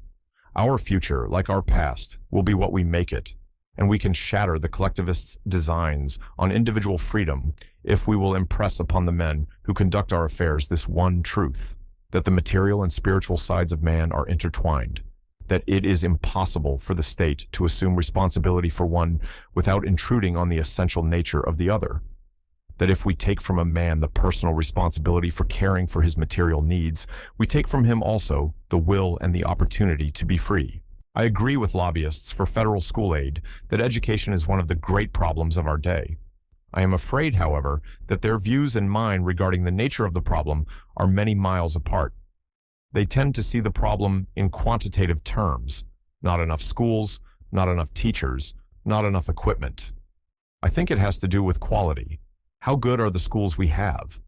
Their solution is to spend more money. Mine is to raise standards. Their recourse is to the federal government. Mine is to the local public school board, the private school, the individual citizen, as far away from the federal government as one can possibly go. And I suspect that if we knew which of these two views on education will eventually prevail, we would know also whether Western civilization is due to survive or will pass away. To put this somewhat differently, I believe that our ability to cope with the great crises that lie ahead will be enhanced in direct ratio as we recapture the lost art of learning, and will diminish in direct ratio as we give responsibility for training our children's minds to the federal bureaucracy. But let us put these differences aside for the moment and note 4 reasons why federal aid to education is objectionable, even if we grant that the problem is primarily quantitative. The first is that federal intervention in education is unconstitutional. It is the fashion these days to say that responsibility for education traditionally rests with the local community, as a prelude to proposing an exception to the tradition in the form of federal aid. This tradition, let us remember, is also the law. It is sanctioned by the Constitution of the United States, for education is one of the powers reserved to the states by the 10th Amendment. Therefore, Any federal aid program, however desirable it might appear, must be regarded as illegal until such time as the Constitution is amended. The second objection is that the alleged need for federal funds has never been convincingly demonstrated. It all depends, of course, on how the question is put. If you ask, does State X need additional educational facilities? The answer may be yes. But if you ask, does State X require additional facilities that are beyond the reach of its own financial means? The answer is invariably no. The White House Conference on Education in 1955 was, most of us will remember, an elaborate effort to demonstrate popular support for federal aid. As expected, the consensus of the conference was that more federal aid was needed. However, the conferees reached another conclusion that was hardly noticed by the press. No state represented, the conference report stated, has a demonstrated financial incapacity to build the schools they will need during the next 5 years. What is lacking, the report went on, is not money, but a political determination powerful enough to overcome all the obstacles. Through the succeeding 5 years, congressional committees have listened to hundreds of hours of testimony in favor of federal aid, but they have never heard that 1955 finding successfully contradicted.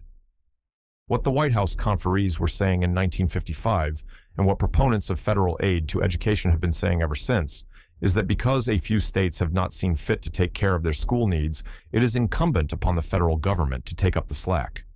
My view is that if State X possesses the wealth to educate its children adequately, but has failed to utilize its wealth for that purpose, it is up to the people of State X to take remedial action through their local and state governments.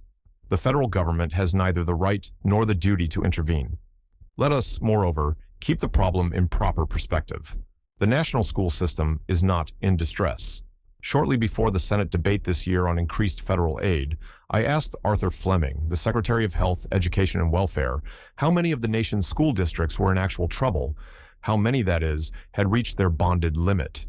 His answer was approximately 230. Now, there are roughly 42,000 school districts in America.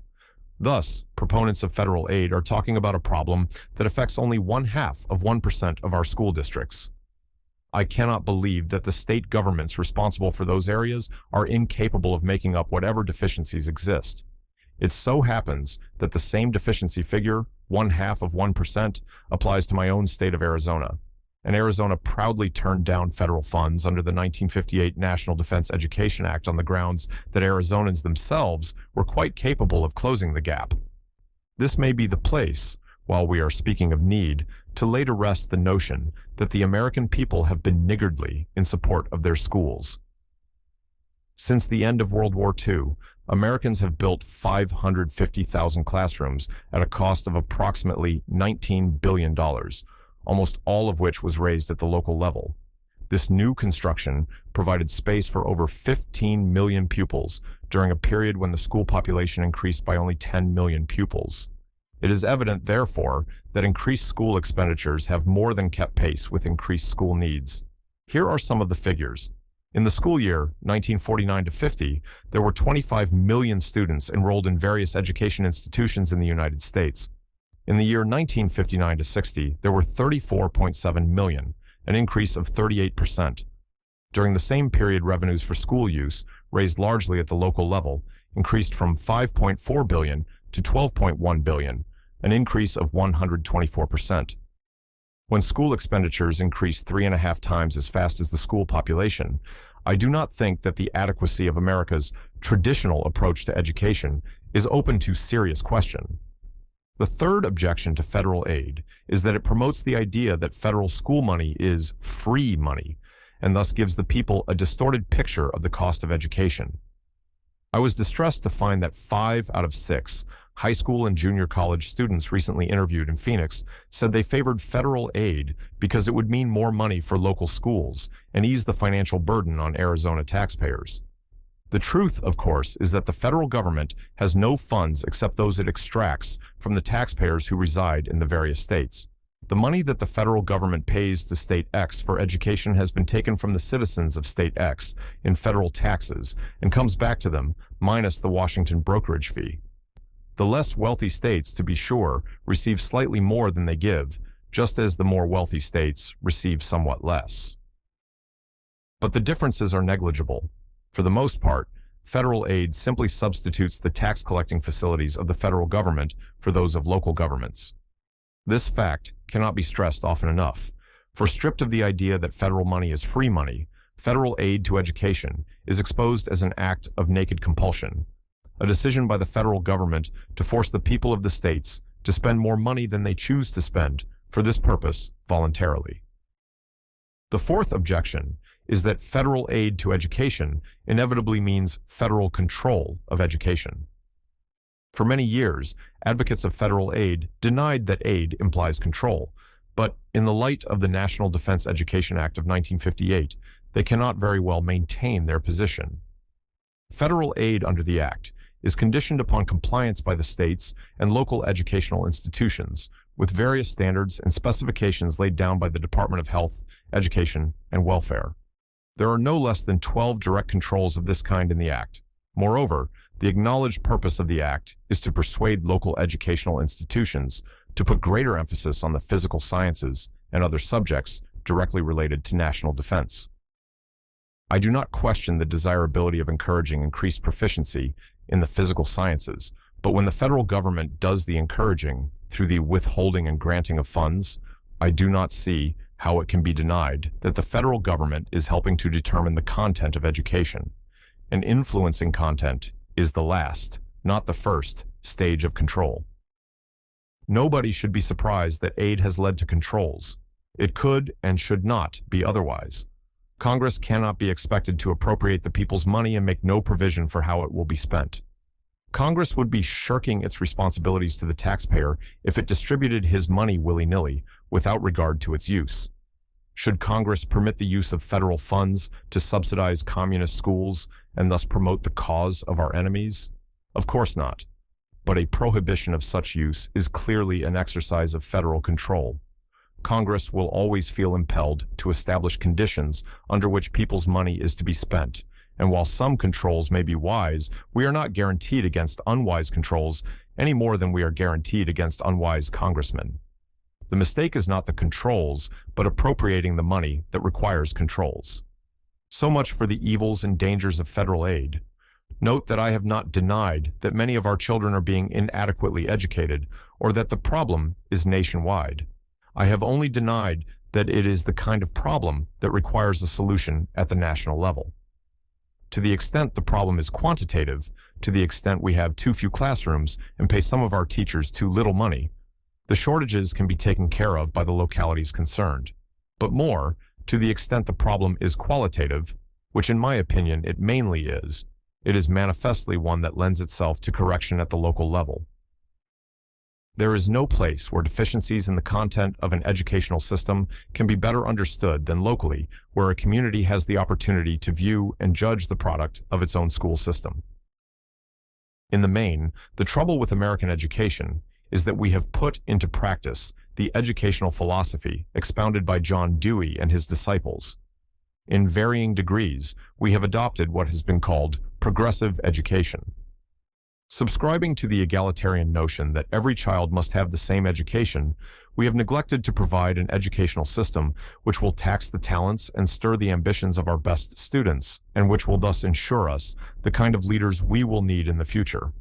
In our desire to make sure that our children learn to adjust to their environment, we have given them insufficient opportunity to acquire the knowledge that will enable them to master their environment. In our attempt to make education fun, we have neglected the academic disciplines that develop sound minds and are conducive to sound characters. Responding to the Deweyite attack on methods of teaching, we have encouraged the teaching profession to be more concerned with how a subject is taught than with what is taught. Most important of all, in our anxiety to improve the world and ensure progress, we have permitted our schools to become laboratories for social and economic change according to the predilections of the professional educators. We have forgotten that the proper function of the school is to transmit the cultural heritage of one generation to the next generation, and to so train the minds of the new generation as to make them capable of absorbing ancient learning and applying it to the problem of its own day. The fundamental explanation of this distortion of values is that we have forgotten that purpose of education.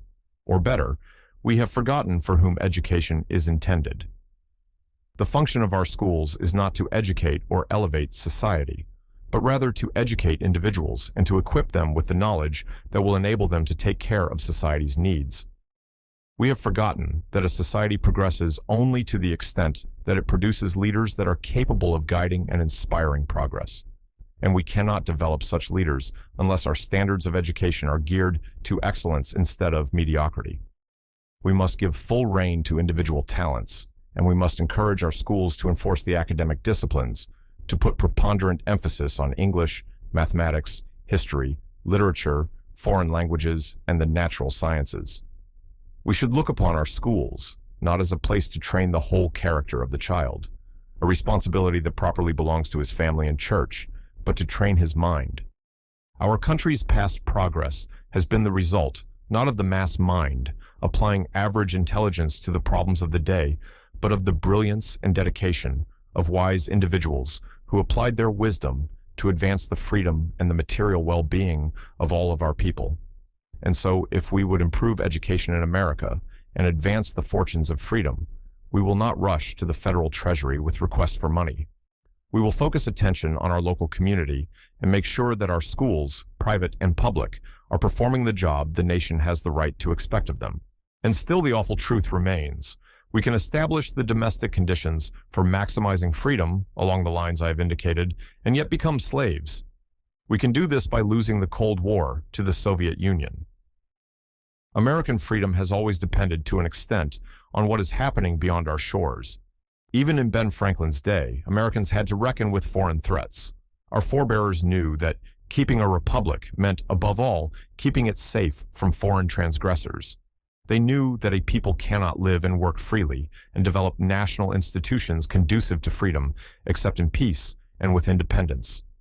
In those early days, the threat to peace and independence was very real. We were a fledgling nation, and the slightest misstep or faint hearts would have laid us open to the ravages of predatory European powers. It was only because wise and courageous men understood that defense of freedom required risks and sacrifice, as well as their belief in it, that we survived the crisis of national infancy. As we grew stronger, and as the oceans continued to interpose a physical barrier between ourselves and European militarism, the foreign danger gradually receded. Though we always had to keep a weather eye on would-be conquerors, our independence was acknowledged, and peace, unless we chose otherwise, was established. Indeed, after the Second World War, we were not only master of our own destiny, we were master of the world. With a monopoly of atomic weapons, and with a conventional military establishment superior to any in the world, America was, in relative and absolute terms, the most powerful nation the world had ever known. American freedom was as secure as at any time in our history.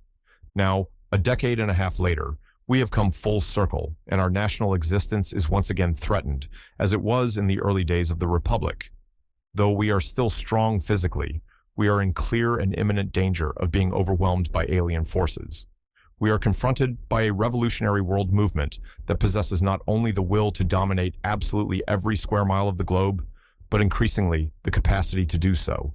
A military power that rivals our own, political warfare and propaganda skills that are superior to ours, an international fifth column that operates conspiratorially in the heart of our defenses, an ideology that imbues its adherents with a sense of historical mission, and all of these resources controlled by a ruthless despotism that brooks no deviation from the revolutionary course. This threat, moreover, is growing day by day, and it has now reached the point where American leaders, both political and intellectual, are searching desperately for means of appeasing or accommodating the Soviet Union as the price of national survival. The American people are being told that, however valuable their freedom may be, it is even more important to live. A craven fear of death is entering the American consciousness, so much so that many recently felt that honoring the chief despot himself was the price we had to pay to avoid nuclear destruction. The temptation is strong to blame the deterioration of America's fortunes on the Soviet Union's acquisition of nuclear weapons, but this is self-delusion. The rot had set in. The crumbling of our position was already observable long before the communists detonated their first atom bomb. Even in the early 1950s, when America still held unquestioned nuclear superiority, it was clear that we were losing the Cold War. Time and again in my campaign speeches of 1952, I warned my fellow Arizonans that American foreign policy has brought us from a position of undisputed power in 7 short years to the brink of possible disaster. And in the succeeding 7 years, that trend, because its cause remains, has continued. The real cause of the deterioration can be simply stated. Our enemies have understood the nature of the conflict, and we have not. They are determined to win the conflict, and we are not. I hesitate to restate the obvious, to say again what has been said so many times before by so many others, that the communists' aim is to conquer the world. I repeat it because it is the beginning and the end of our knowledge about the conflict between East and West. I repeat it because I fear that however often we have given lip service to this central political fact of our time, very few of us have believed it. If we had, our entire approach to foreign policy over the past 14 years would have been radically different, and the course of world events radically changed. If an enemy power is bent on conquering you and proposes to turn all of his resources to that end, he is at war with you, and you, unless you contemplate surrender, are at war with him. Moreover, unless you contemplate treason, your objective, like his, will be victory, not peace, but victory. Now, while traitors, and perhaps cowards, have at times occupied key positions in our government, it is clear that our national leadership over the past 14 years has favored neither surrender nor treason. It is equally clear, however, that our leaders have not made victory the goal of American policy. And the reason that they have not done so, I am saying, is that they have never believed deeply that the communists are in earnest. Our avowed national objective is peace. We have, with great sincerity, waged peace, while the communists wage war. We have sought settlements, while the communists seek victories. We have tried to pacify the world. The communists mean to own it. Here is why the contest has been an unequal one, and why, essentially, we are losing it. Peace, to be sure, is a proper goal for American policy, as long as it is understood that peace is not all we seek. For we do not want the peace of surrender. We want a peace in which freedom and justice will prevail, and that, given the nature of communism, is a peace in which Soviet power will no longer be in a position to threaten us and the rest of the world. A tolerable peace, in other words, must follow victory over communism. We have been 14 years trying to bury that unpleasant fact. It cannot be buried, and any foreign policy that ignores it will lead to our extinction as a nation. We do not, of course, want to achieve victory by force of arms. If possible, overt hostilities should always be avoided, especially is this so when a shooting war may cause the death of many millions of people, including our own. But we cannot, for that reason, make the avoidance of a shooting war our chief objective. If we do that, if we tell ourselves that it is more important to avoid shooting than to keep our freedom, we are committed to a course that has only one terminal point: surrender. We cannot, by proclamation, make war unthinkable, for it is not unthinkable to the communists. Naturally, they would prefer to avoid war, but they are prepared to risk it, in the last analysis, to achieve their objectives. We must, in our hearts, be equally dedicated to our objectives. If war is unthinkable to us but not to them, the famous balance of terror is not a balance at all, but an instrument of blackmail. Soviet power may be in balance, but if we, and not they, rule out the possibility of using that power, the Kremlin can create crisis after crisis and force because of our greater fear of war, to back down every time. And it cannot be long before a universal communist empire sits astride the globe. The rallying cry of an appeasement organization portrayed in a recent novel on American politics was, "I would rather crawl on my knees to Moscow than die under an atom bomb." This sentiment, of course, repudiates everything that is courageous and honorable and dignified in the human being. We must, as the first step towards saving American freedom, affirm the contrary view and make it the cornerstone of our foreign policy, that we would rather die than lose our freedom. There are ways, which I will suggest later on, not easy ways to be sure, in which we may save both our freedom and our lives. But all such suggestions are meaningless and vain unless we first understand what the objective is. We want to stay alive, of course, but more than that, we want to be free. We want to have peace. But before that, we want to establish the conditions that will make peace tolerable. Like it or not, Eugene Lyons has written, the great and inescapable task of our epoch is not to end the Cold War, but to win it.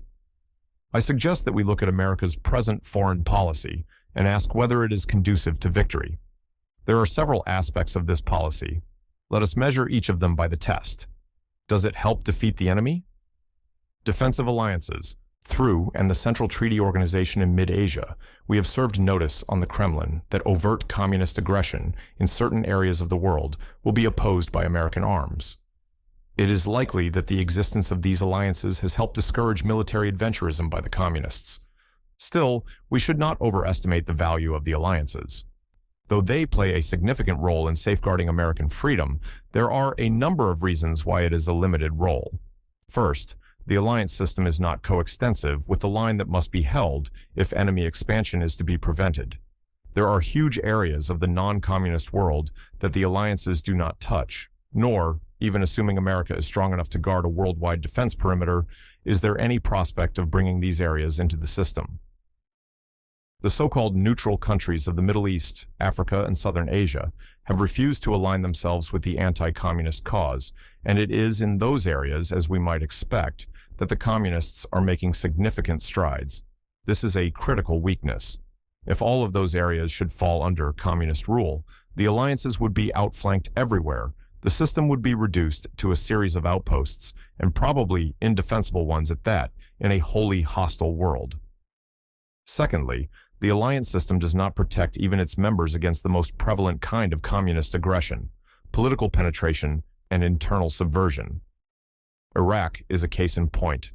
We had pledged ourselves to support the Iraqi against overt Soviet aggression, not only under the Baghdad Pact, of which Iraq was the cornerstone, but also under the Eisenhower Doctrine. Iraq fell victim to a pro-communist coup without an American or Russian shot being fired. Cuba is another example. If the Red Army had landed in Havana, we would have come to Cuba's aid. Castro's forces, however, were native Cubans. As a result, a pro-communist regime has become entrenched on our very doorstep through the technique of internal subversion, and so it will always be with an enemy that lays even more emphasis on political warfare than on military warfare, so it will be until we learn to meet the enemy on his own grounds. But thirdly, the alliance system cannot adequately protect its members even against overt aggression. In the past, the communists have been kept in check by America's strategic air arm. Indeed, in the light of the weakness of the Allied nations' conventional military forces, our nuclear superiority has been the alliance's only real weapon.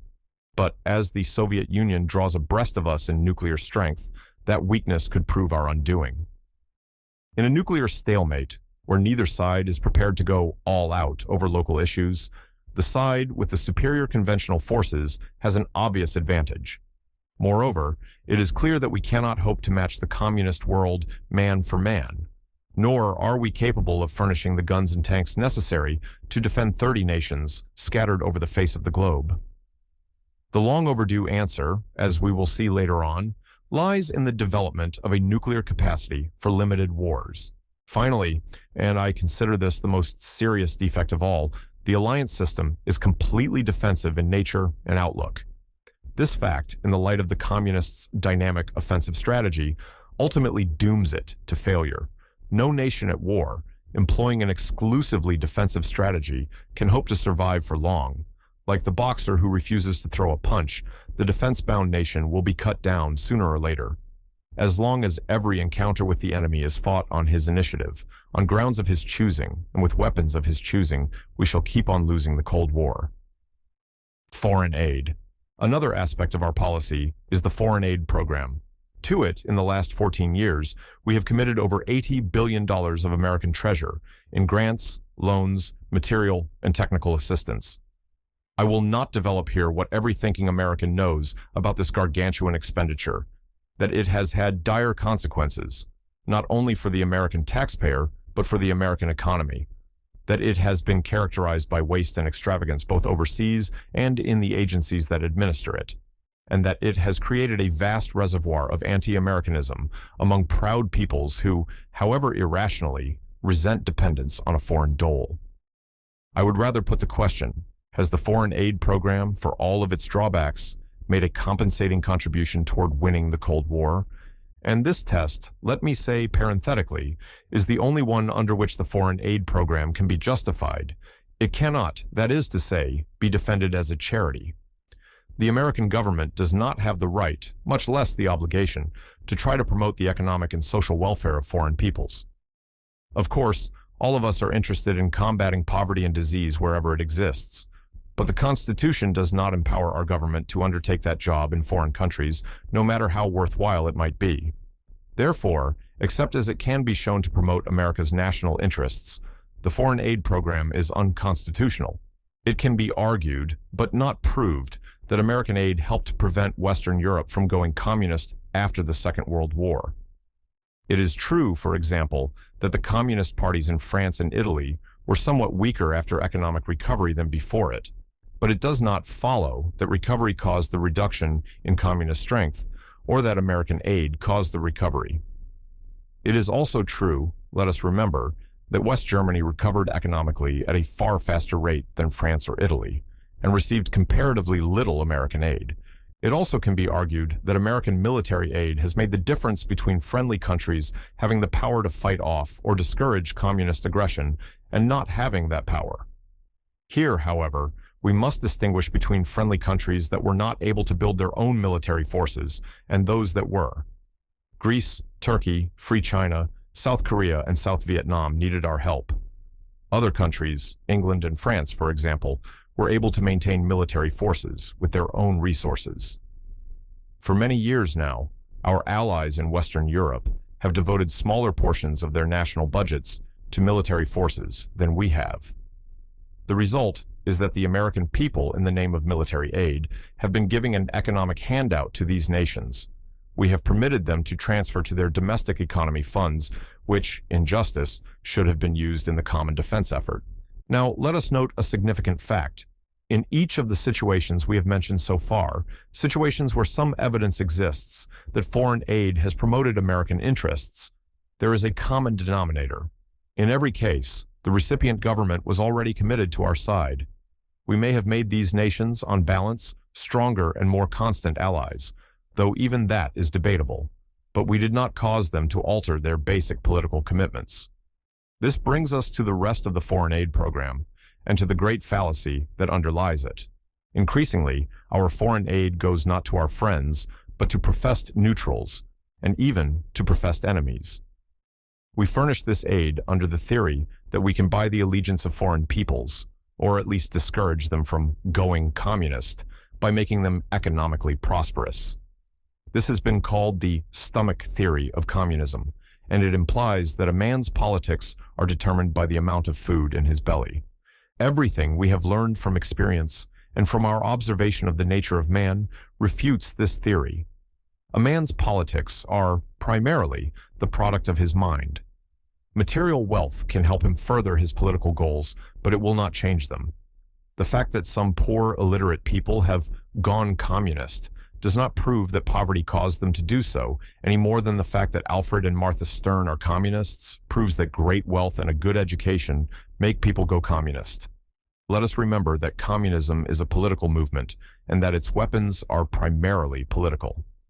The movement's effectiveness depends on small cadres of political activists, and these cadres are, typically, composed of literate and well-fed people. We are not going to change the minds of such political activists or impede their agitation of the masses by a war on poverty, however worthy such an effort might be on humanitarian grounds. It thus makes little sense to try to promote anti-communism by giving money to governments that are not anti-communist, that are indeed far more inclined to the Soviet-type society than to a free one. And let us remember that the foreign policies of many of the allegedly neutral nations that receive our aid are not neutral at all. Is Sukarno's Indonesia neutral when it encourages Red Chinese aggression? Or Nehru's India when it censures the Western effort to recover Suez, but refuses to censure the Soviet invasion of Hungary? or Nasser's United Arab Republic, which equips its armed forces with communist weapons and communist personnel. Is American aid likely to make these nations less pro-communist? Has it? But let us, for the moment, concede the validity of the stomach theory and ask a further question. Is our foreign aid program the kind that will bring prosperity to underdeveloped countries? We Americans believe, and we can cite 150 years of experience to support the belief, that the way to build a strong economy is to encourage the free play of economic forces, free capital, free labor, a free market. Yet every one of the neutral countries we are aiding is committed to a system of state socialism. Our present policy of government-to-government aid strengthens socialism in those countries. We are not only perpetuating the inefficiency and waste that always attends government-controlled economies, by strengthening the hand of those governments, we are making it more difficult for free enterprise to take hold. For this reason alone, we should eliminate all government-to-government capital assistance and encourage the substitution of American private investment. Our present foreign aid program, in sum, is not only ill-administered, but ill-conceived. It has not, in the majority of cases, made the free world stronger. It has made America weaker, and it has created in minds the world over an image of a nation that puts prime reliance not on spiritual and human values, but on the material things that are the stock and trade of communist propaganda. To this extent, we have adopted communist doctrine. In the future, if our methods are to be in tune with our true objectives, we will confine foreign aid to military and technical assistance to those nations that need it and that are committed to a common goal of defeating world communism. Negotiations. As I write, the world is waiting for another round of diplomatic conferences between East and West. A full-scale summit meeting is scheduled for spring. Later on, President Eisenhower and Premier Khrushchev will have further talks in the Soviet Union. And we are told that this is only the beginning of a long-range American policy to try to settle world problems by negotiation. As the preparations for the spring meetings go forward, I am struck by a singular fact. No one on our side claims, let alone believes, that the West will be stronger after these new negotiations than it is today. The same was true last summer. We agreed to negotiate about Berlin, not because we hoped to gain anything by such talks, but because the communists had created a crisis, and we could think of nothing better to do about it than go to the conference table. After all, we assured ourselves, there is no harm in talking. I maintain there is harm in talking under present conditions. There are several reasons why this is so.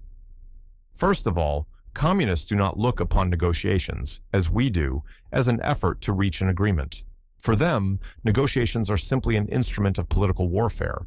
For them, a summit meeting is another battle in the struggle for the world. A diplomatic conference, in communist language, is a propaganda forum from which to speak to the masses over the heads of their leaders. Of course, if the communists can obtain a formal agreement beneficial to them, so much the better. But if not, the negotiations themselves will provide victory enough. For example, when the Soviets challenged our rights in West Berlin, we handed them a victory by the mere act of sitting down at the conference table. By agreeing to negotiate on that subject, we agreed that our rights in Berlin were negotiable, something they never were before. Thus we acknowledged, in effect, the inadequacy of our position, and the world now expects us to adjust it as proof of our good faith. Our answer to Khrushchev's ultimatum should have been that the status of West Berlin concerns only West Berliners and the occupying powers, and is therefore not a matter that we are prepared to discuss with the Soviet Union. That would have been the end of the Berlin crisis. The Berlin situation illustrates another reason why the West is at an inherent disadvantage in negotiating with the communists. The central strategic fact of the Cold War, as it is presently fought, is that the communists are on the offensive and we are on the defensive. The Soviet Union is always moving ahead, always trying to get something from the free world. The West endeavors, at best, to hold what it has. Therefore, the focal point of negotiations is invariably somewhere in the non-communist world. Every conference between East and West deals with some territory or right belonging to the free world which the communists covet. Conversely, since the free world does not seek the liberation of communist territory, the possibility of communist concessions never arises. Once the West did attempt to use the conference table for positive gain. At Geneva in 1955, President Eisenhower told the Soviets he wanted to discuss the status of the satellite nations of Eastern Europe. He was promptly advised that the Soviet Union did not consider the matter a legitimate subject for negotiation, and that was that. Now, since we are not permitted to talk about what we can get, the only interesting question at an East-West conference is what the communists can get.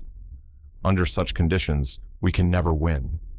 At best, we can hope for a stalemate that will place us exactly where we started. There is still another reason for questioning the value of negotiations. Assume that somehow we achieve an agreement we think advances our interests. Is there any reason for supposing the communists will keep it one moment longer than suits their purpose? We and they are different in this respect. We keep our word. The long and perfidious communist record of breaking agreements and treaties proves that the Soviet Union will not keep any agreement that is not to its advantage to keep. It follows that the only agreement worth making with the Soviets is one that will be self-enforceable, which means one that is in the Kremlin's interest to keep. But if that is the case, why bother to negotiate about it? If an action is in the interest of the Soviet Union, the Kremlin will go ahead and perform it without feeling any need to make it the subject of a formal treaty. The next time we are urged to rush to the conference table in order to relax world tensions, let our reaction be determined by this simple fact. The only tensions that exist between East and West have been created, and deliberately so, by the communists. They can therefore be relaxed by the Kremlin's unilateral act. The moment we decide to relax tensions by a negotiated compromise, we have decided to yield something of value to the West, the exchange program. In recent months, the so-called exchange program has become an increasingly prominent feature of American foreign policy. The program began modestly enough in 1955 at the Geneva Summit meeting, when we agreed with the Soviets to promote cultural exchanges between the two countries. Since then, we have exchanged everything from opera companies and basketball teams to trade exhibitions and heads of governments. We are told that these exchanges are our best hope of peace, that if only the American and Russian peoples can learn to understand each other, they will be able to reconcile their differences. The claim that the conflict between the Soviets and ourselves stems from a lack of understanding is one of the great political fables of our time. Whose lack of understanding? Are the American people ill-informed as to the nature of communism and of the Soviet state? True, some Americans fail to grasp how evil the Soviet system really is, but a performance by the Bolshoi Ballet or a tour of the United States by Nikita Khrushchev is certainly not calculated to correct that deficiency. What of the Soviet leaders? Are they misled? All of the evidence is that the men in the Kremlin have a greater knowledge of America than many of our own leaders. They know about our political system, our industrial capacity, our way of life, and would like to destroy it all. What about the Russian people? We are repeatedly told that the Russian man on the street is woefully ignorant of the American way, and that our trade exhibition in Moscow, for example, contributed vastly to his knowledge and thus to his appreciation of America. Assume this is true. Is it relevant? As long as the Russian people do not control their government, it makes little difference whether they think well of us or ill. It is high time that our leaders stopped treating the Russian people and the Soviet government as one and the same thing. The Russian people, we may safely assume, are basically on our side, whether or not they have the opportunity to listen to American musicians. But their sympathy will not help us win the Cold War, as long as all power is held firmly in the hands of the communist ruling class. The exchange program, in Soviet eyes, is simply another operation in communist political warfare. The people the Kremlin sends over here are, to a man, trained agents of Soviet policy. Some of them are spies, seeking information. All of them are trusted carriers of communist propaganda. Their mission is not cultural, but political. Their aim is not to inform, but to mislead.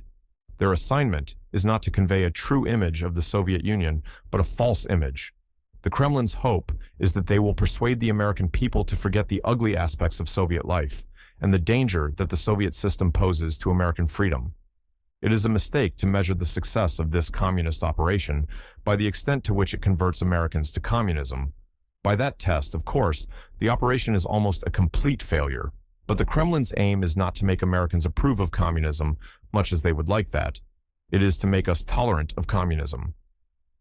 The Kremlin knows that our willingness to make sacrifices to halt communist expansion varies in direct ratio, as we are hostile to communism. They know that if Americans regard the Soviet Union as a dangerous, implacable enemy, communism will not be able to conquer the world. The communist's purpose, then, is to show that Khrushchev does not have horns, that he is fundamentally a nice fellow, that the Soviet people are ordinary people just like ourselves, that communism is just another political system. It would not have made sense, midway in the Second World War, to promote a Nazi-American exchange program or to invite Hitler to make a state visit to the United States. Unless we cherish victory less today than we did then, we will be equally reluctant to treat communist agents as friends and welcome guests. The exchange program is a communist confidence game. Let us not be taken in by it. Let us remember that American confidence in the Soviet government is the very last thing we want. Many people contend that a normalization of Soviet-American relations, as envisaged by the exchange program, is only a logical extension of granting diplomatic recognition to communist governments.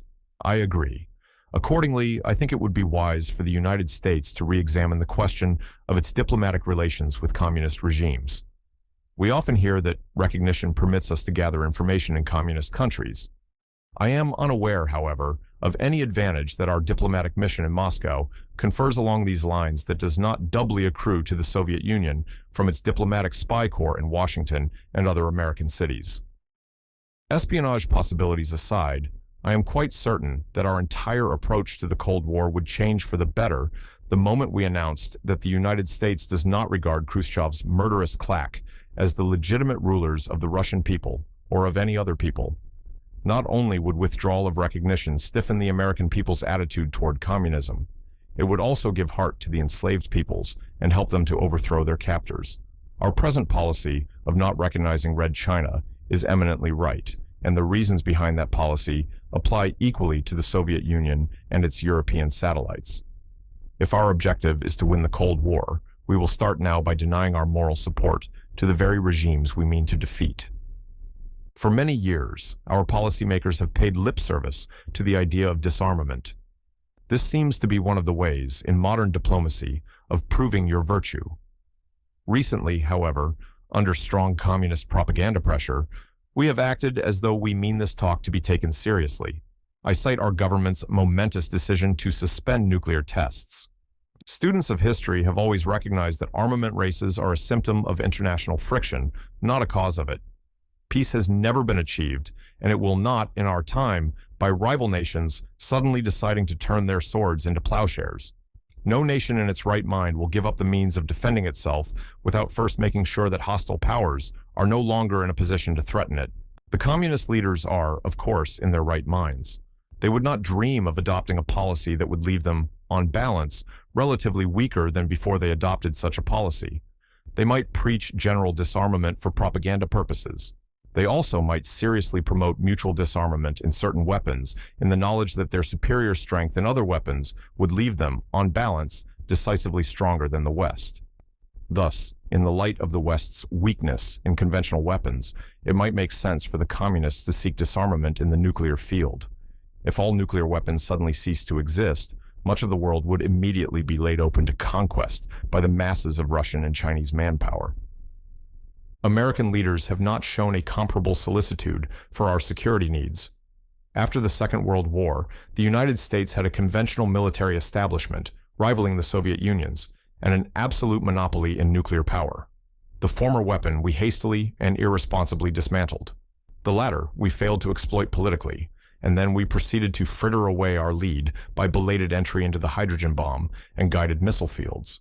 The result is that we are outclassed in the conventional means for waging land warfare. Regarding nuclear weapons, we are approaching the point, if it has not already been reached, where communist power is equal to our own. To the impending physical parity in nuclear weapons must be added a psychological factor assiduously cultivated by communist propaganda. The horrors of all-out warfare are said to be so great that no nation would consider resorting to nuclear weapons unless under direct attack by those same weapons. Now, the moment our leaders really accept this, strategic nuclear weapons will be neutralized, and communist armies will be able to launch limited wars without fear of retaliation by our strategic air command. I fear they are coming to accept it, and thus that a military and psychological situation is fast developing in which aggressive communist forces will be free to maneuver under the umbrella of nuclear terror. It is in this context that we must view the communist propaganda drive for a permanent ban on the testing of nuclear weapons and the inclination of our own leaders to go along with the proposal. There are two preliminary reasons why such proposals ought to be firmly rejected. First, there is no reliable means of preventing the communists from secretly breaking such an agreement. Our most recent tests demonstrated that underground atomic explosions can be set off without detection.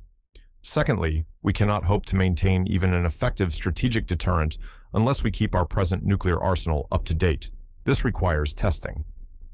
But the main point I want to make is that tests are needed to develop tactical nuclear weapons for possible use in limited wars. Our military experts have long recognized that for limited warfare purposes, we must have a weapons superiority to offset the communists' manpower superiority.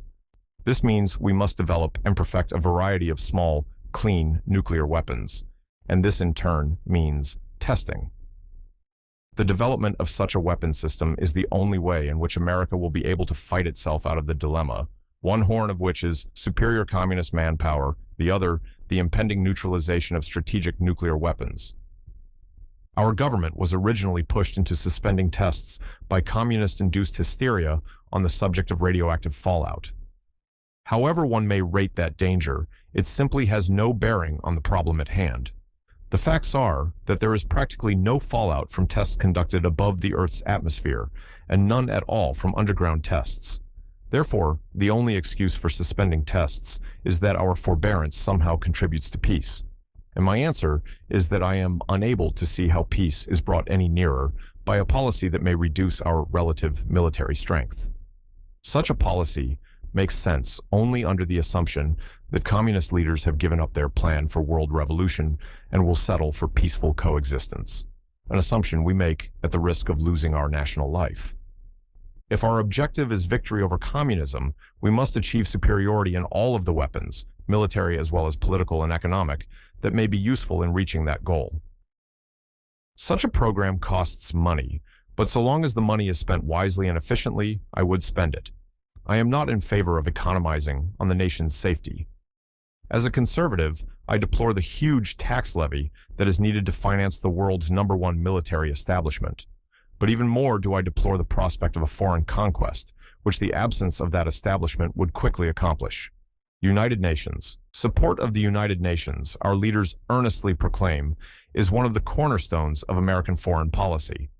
I confess to being more interested in whether American foreign policy has the support of the United Nations. Here, again, it seems to me that our approach to foreign affairs suffers from a confusion in objectives. Is the perpetuation of an international debating forum for its own sake the primary objective of American policy? If so, there is much to be said for our past record of subordinating our national interest to that of the United Nations. If, on the other hand, our primary objective is victory over communism, we will, as a matter of course, view such organizations as a possible means to that end. Once the question is asked, does America's participation in the United Nations help or hinder her struggle against world communism? It becomes clear that our present commitment to the deserves re-examination. The United Nations, we must remember, is in part a communist organization.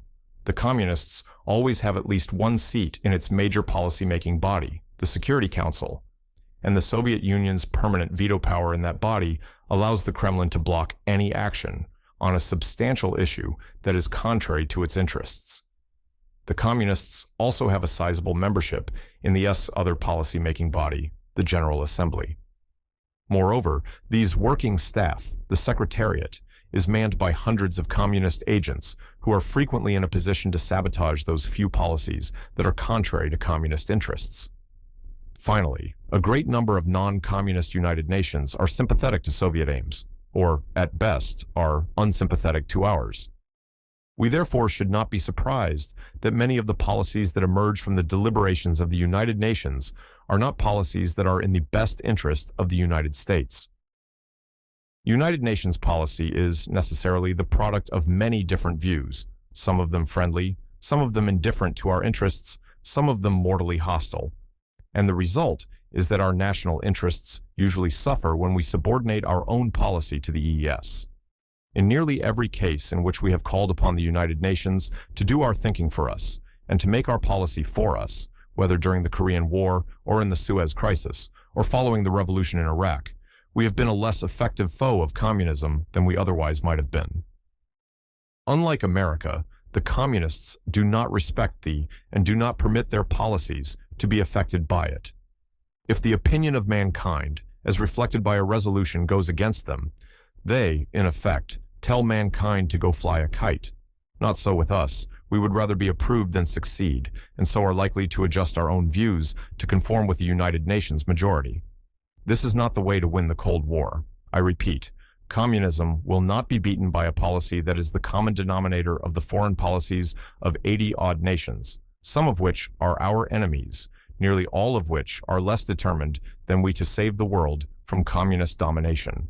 Let us then have done with submitting major policy decisions to a forum where the opinions of the Sultan of Yemen count equally with ours, where the vote of the United States can be canceled out by the likes of Belarusia. I am troubled by several other aspects of our commitment. First, and here again our Cold War interests are damaged, the United Nations provides a unique forum for communist propaganda. We too, of course, can voice our views at the Eid, but the communists' special advantage is that their lies and misrepresentations are elevated to the level of serious international debate. By recognizing the right of communist regimes to participate in the as equals, and by officially acknowledging them as peace-loving, we grant communist propaganda a presumption of reasonableness and plausibility it otherwise would not have. Second, that places an unwarranted financial burden on the American taxpayer. The Marxist formula, from each according to his ability, under which contributions to the and its specialized agencies are determined, does not tally with the American concept of justice.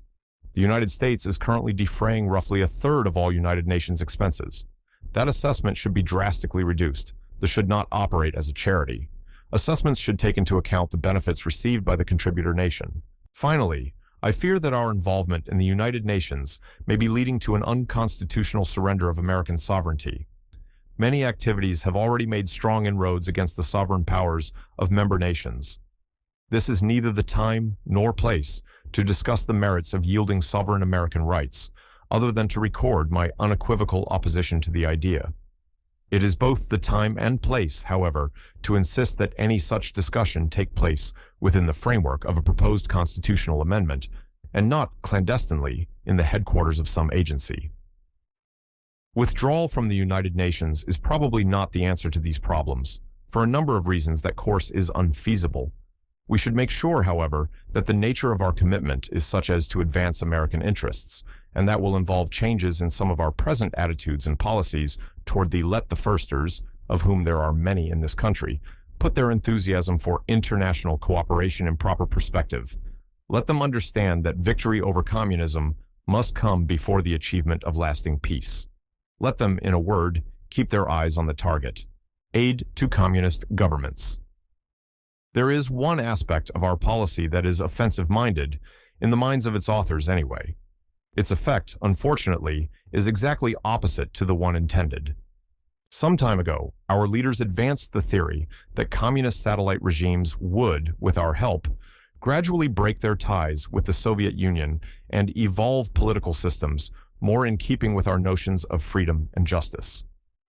Accordingly, America adopted the policy of giving aid to communist governments whose relations with Moscow seemed to be strained, and that policy gave birth to a slogan: America seeks the liberation of enslaved peoples, not by revolution, but through evolution. Under the aegis of this slogan, we are sending hundreds of millions of dollars to the communist government of Poland, having already given more than $1 billion to the communist government of Yugoslavia. In my view, this money has not only been wasted, it has positively promoted the communist cause. It has not made communist governments less communist. It has not caused communist governments to change sides in the Cold War. It has made it easier for communist governments to keep their subjects enslaved. and none of these results should have come as a surprise. One does not have to take the view that a communist regime will never evolve into a non-communist one, though I tend to it, in order to see that this is practically impossible as long as the Soviet Union possesses the military and political power to prevent it. The Kremlin may, for its own purposes, permit certain liberalization tendencies in satellite countries. It may even permit small deviations from the approved Soviet foreign policy line. It will do so sometimes to confuse the West, sometimes as a prudent means of relieving internal pressures. But it will never let things go too far. Hungary proved that. The moment a communist government threatens to become a non-communist one, or threatens to align itself with the West against the Soviet Union, the Kremlin will take steps to bring the defecting government into line. Hungary proved this truth, and Poland has proved that dissident communists learned it. Western leaders, unfortunately, were much less perceptive. In the fall of 1956, there appeared to be a breach between Gomulka's government and the Kremlin. Many Westerners joyfully proclaimed that Poland was pulling away from communism, and hoping to hasten this movement, our government began to send the Gomulka regime American aid. The succeeding years witnessed two facts. One, our money made it easier for Gomulka's regime to deal with its economic problems. Two, Gomulka moved into an even closer relationship with the Soviet government. Gomulka knew, as American policymakers ought to have known, that the price of abandoning communism is a Budapest-type bloodbath. This, of course, need not be the case were America prepared to come to the aid of people who want to strike out for freedom. But as long as we give Soviet military forces a free hand in Eastern Europe, it is the height of folly to try to bribe communist governments into becoming our friends. We must realize that the captive peoples are our friends and potential allies, not their rulers. A truly offensive-minded strategy would recognize that the captive peoples are our strongest weapon in the war against communism, and would encourage them to overthrow their captors. A policy of strengthening their captors can only postpone that upheaval within the communist empire that is our best hope of defeating communism without resorting to nuclear war. Toward victory, by measuring each aspect of our foreign policy against the standard, is it helpful in defeating the enemy? We can understand why the past 14 years have been marked by frustration and failure. We have not gotten ahead because we have been traveling the wrong road. It is less easy to stake out the right road. For in terms of our own experience, it is a new road we seek, and one therefore that will hold challenges and perils that are different, though hardly graver, from those with which we are now familiar. Actually, the new road is as old as human history. It is the one that successful political and military leaders, having arrived at a dispassionate estimate of the situation, always follow when they are in a war they mean to win. From our own estimate of the situation, we know the direction we must take, and our standard, is it helpful in defeating communism, will provide guideposts all along the way. There are some that can be observed even now. 1. The key guidepost is the objective, and we must never lose sight of it. It is not to wage a struggle against communism, but to win it. Our goal must be victory. 2. Our strategy must be primarily offensive in nature. Given the dynamic, revolutionary character of the enemy's challenge, we cannot win merely by trying to hold our own. In addition to parrying his blows, we must strike our own. In addition to guarding our frontiers, we must try to puncture his. In addition to keeping the free world free, we must try to make the communist world free.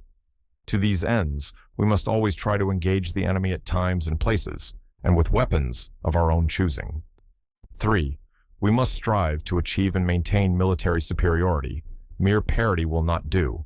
Since we can never match the communists in manpower, our equipment and weapons must more than offset his advantage in numbers. We must also develop a limited war capacity.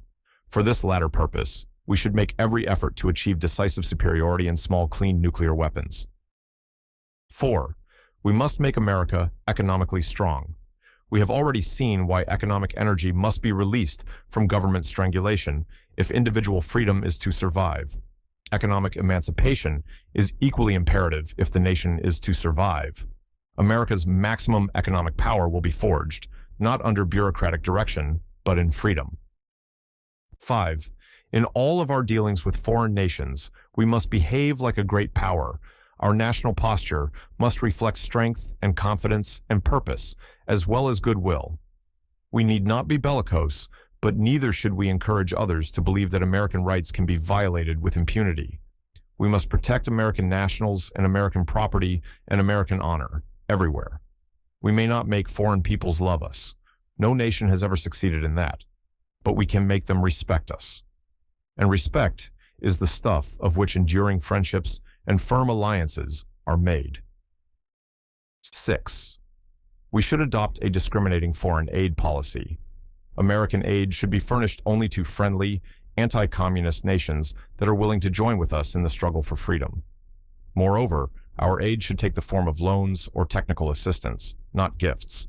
And we should insist, moreover, that such nations contribute their fair share to the common cause. 7. We should declare the world communist movement an outlaw in the community of civilized nations. Accordingly, we should withdraw diplomatic recognition from all communist governments, including that of the Soviet Union, thereby serving notice on the world that we regard such governments as neither legitimate nor permanent. 8. We should encourage the captive peoples to revolt against their communist rulers. This policy must be pursued with caution and prudence, as well as courage. For while our enslaved friends must be told we are anxious to help them, we should discourage premature uprisings that have no chance of success. The freedom fighters must understand that the time and place and method of such uprisings will be dictated by the needs of an overall world strategy. To this end, we should establish close liaison with underground leaders behind the Iron Curtain, furnishing them with printing presses, radios, weapons, instructors, the paraphernalia of a full-fledged resistance. 9. We should encourage friendly peoples that have the means and desire to do so to undertake offensive operations for the recovery of their homelands. For example, should a revolt occur inside Red China, we should encourage and support guerrilla operations on the mainland by the Free Chinese. Should the situation develop favorably, we should encourage the South Koreans and the South Vietnamese to join Free Chinese forces in a combined effort to liberate the enslaved peoples of Asia. 10. We must, ourselves, be prepared to undertake military operations against vulnerable communist regimes. Assume we have developed nuclear weapons that can be used in land warfare and that we have equipped our European divisions accordingly. Assume also a major uprising in Eastern Europe, such as occurred in Budapest in 1956. In such a situation, we ought to present the Kremlin with an ultimatum forbidding Soviet intervention and be prepared, if the ultimatum is rejected, to move a highly mobile task force equipped with appropriate nuclear weapons to the scene of the revolt. Our objective would be to confront the Soviet Union with superior force in the immediate vicinity of the uprising and to compel a Soviet withdrawal. An actual clash between American and Soviet armies would be unlikely. The mere threat of American action, coupled with the Kremlin's knowledge that the fighting would occur amid a hostile population and could easily spread to other areas, would probably result in Soviet acceptance of the ultimatum. The Kremlin would also be put on notice, of course, that resort to long-range bombers and missiles would prompt automatic retaliation in kind. On this level, we would invite the communist leaders to choose between total destruction of the Soviet Union and accepting a local defeat. Had we the will and the means for it in 1956, such a policy would have saved the Hungarian Revolution. This is hard counsel, but it is hard, I think, not for what it says, but for saying it openly. Such a policy involves the risk of war? Of course, but any policy short of surrender does that.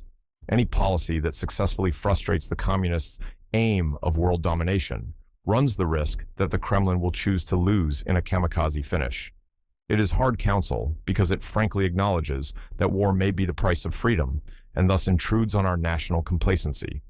But is it really so hard when it goes on to search for the most likely means of safeguarding both our lives and our freedom? Is it so hard when we think of the risks that were taken to create our country? Risks on which our ancestors openly and proudly staked their lives, fortunes, and sacred honor. Will we do less to save our country? The risks I speak of are risks on our terms instead of on communist terms. We, not they, would select the time and place for a test of wills. We, not they, would have the opportunity to bring maximum strength to bear on that test. They, not we, would have to decide between fighting for limited objectives under unfavorable circumstances or backing down, and these are immense advantages. The future, as I see it, will unfold along one of two paths.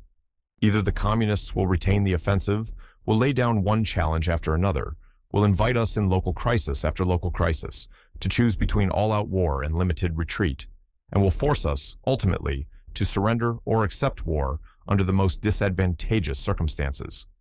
Or we will summon the will and the means for taking the initiative and wage a war of attrition against them, and hope thereby to bring about the internal disintegration of the communist empire. One course runs the risk of war and leads, in any case, to probable defeat. The other runs the risk of war and holds forth the promise of victory. For Americans who cherish their lives, but their freedom more, the choice cannot be difficult.